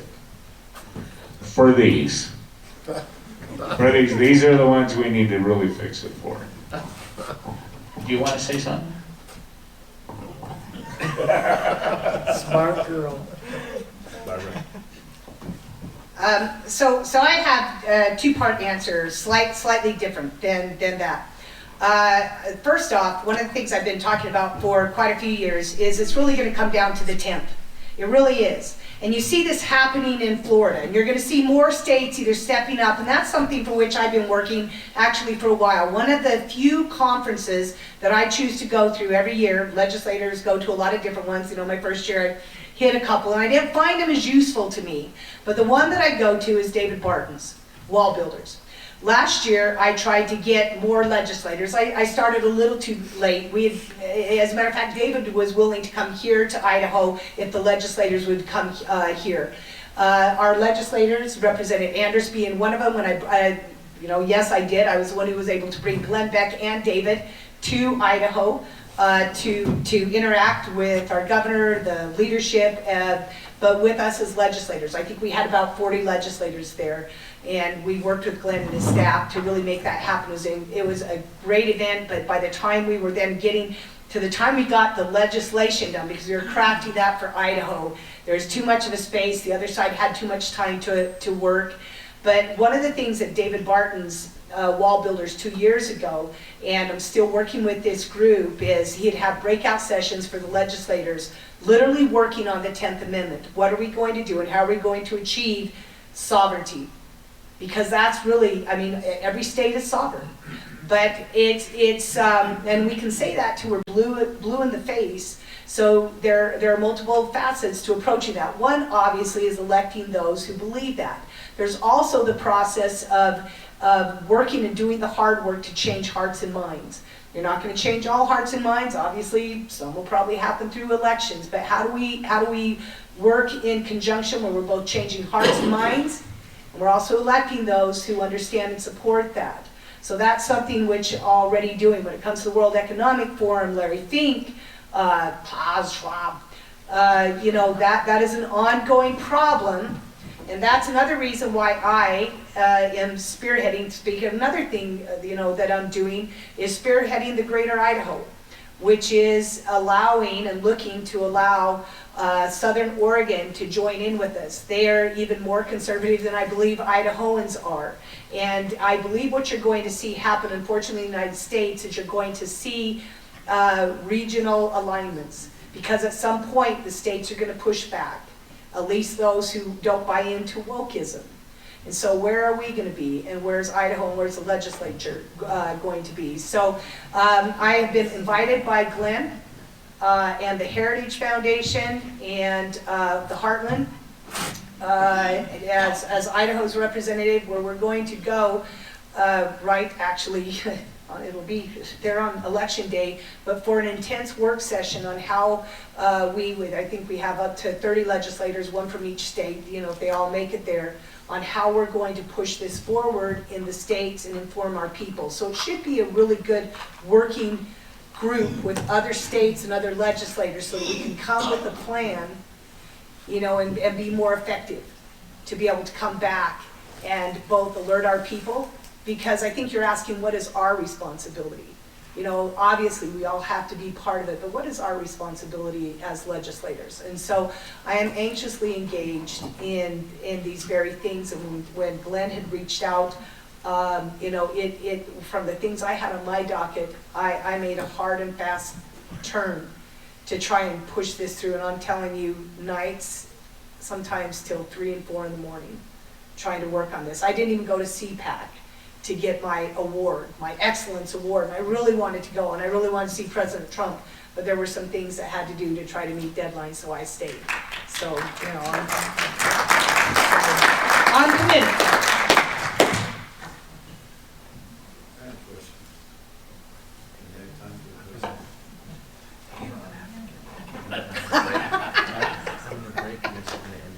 I have one more question. When Art McCumber came here, he showed us a chart, and it indicated that 45% of the Idaho budget came from the federal government. Maybe you can verify that, but that's what the chart showed. How do we maintain our sovereignty as a state if we're getting 45% from the federal government? I'll start out, and that's going to be, you're going to have enough people elected that will be willing to push back on that. I mean, some of the Central Committee had asked some of these same questions, and as I had, gone to interview with them, and quite frankly, and even Brian Zollinger, my former seatmate, agreed. I mean, it's going to take some change. We can continue to try to change hearts and minds, which is something I'm always committed to, and that's sometimes I think some of our colleagues. Sometimes it's easy to hear talking points, but the bottom line is, we as legislators, you have to do the hard work. I don't care how you slice it. You can come up with a bill, you can think it's a great idea, you have to sell it to your colleagues. You have to.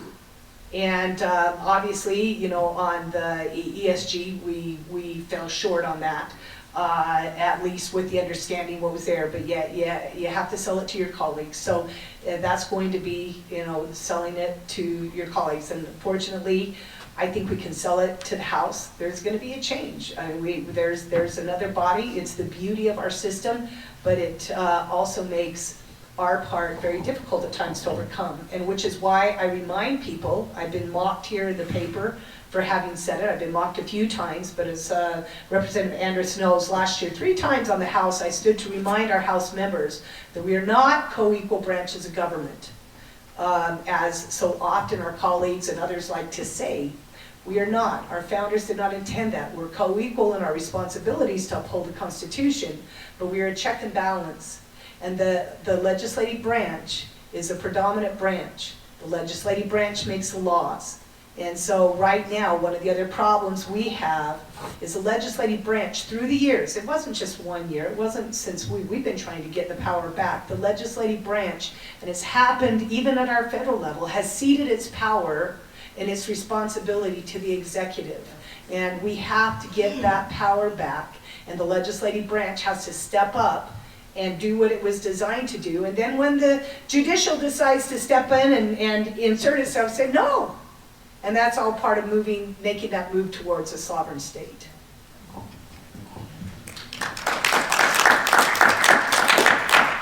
You know, it's getting late, and unless there's any real pressing question or whatnot, I'd like to just, real quick, 1 minute, timely, okay, let everybody have a wrap up and whatnot, and then we can go ahead and let everybody go home, okay, appreciate that. So Barbara, go ahead and start with you, you got it easy.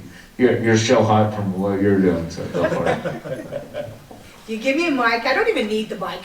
You know that, I'm just using it because they passed me the mic. I can do just fine without it.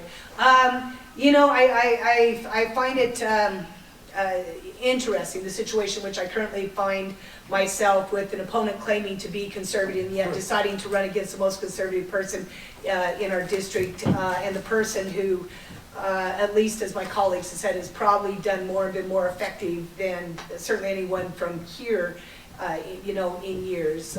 He's encouraged Democrats to cross over. And my point is, any help that you're willing or might be willing to give would be appreciated. As we try to gain seats in this legislative body, we certainly can't afford to lose seats. And we can't afford to lose seats, especially to one, or with one who has been one of the most vocal people, and vocal in the sense also of on multiple issues and being effective in the end result. So, you know, I do hope to retain my seat, and I say my seat only in the sense of our seat, but I hope to retain that seat and continue to work for you. I have nothing to gain. I've taken nothing but arrows. I'm sure you can see them in my back, but it's worth it because I believe that it's a calling for such a time as this, and I feel honored to be here. So thank you.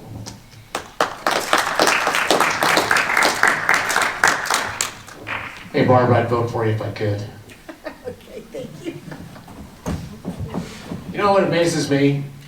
You know, if you look at just look at the TV ads, you got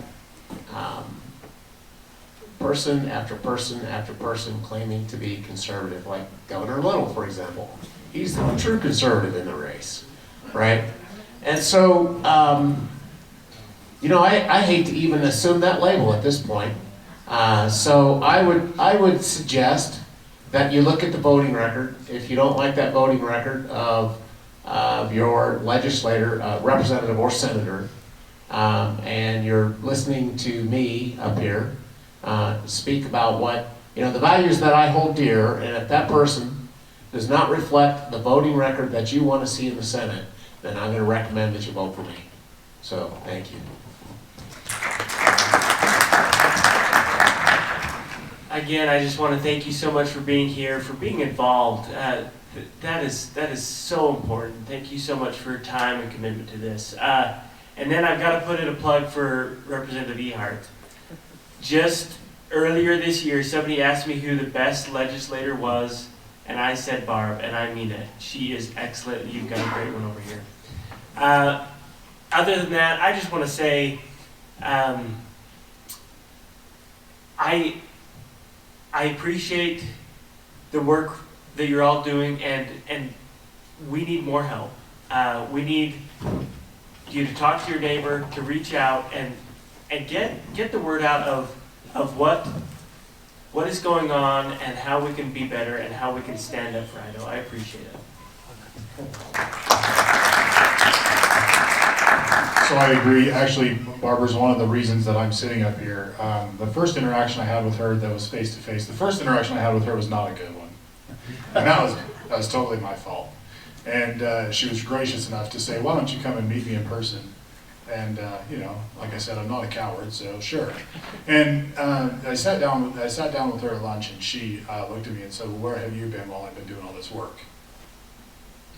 It's a great, fair question. So here I am. We have an opportunity right now to take a seat that has been an F in all of the ACU and in the Idaho Freedom Foundation stuff. So we have an opportunity through me to replace that F with an A, to be able to put liberty first, to be able to put Idaho first and our children. So, like I said, when you go May 17th, picnic.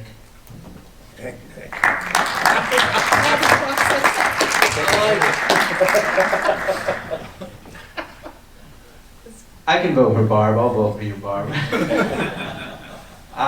Thank you for having us and listening to us, and it's definitely appreciated. Everything about Stand Up for Idaho has been great. Great forum. I think it's got a lot of us involved. Obviously, Doug and Cindy both have so much to do with that.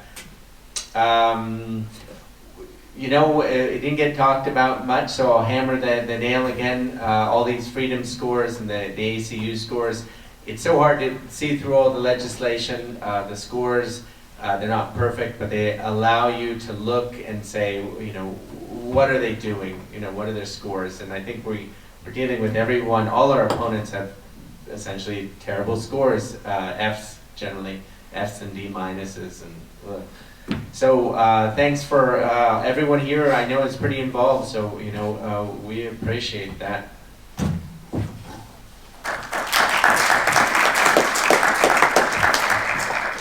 I'll finish it up real quick. First off, I want to thank everybody here out there and the panel here for coming. I really appreciate it.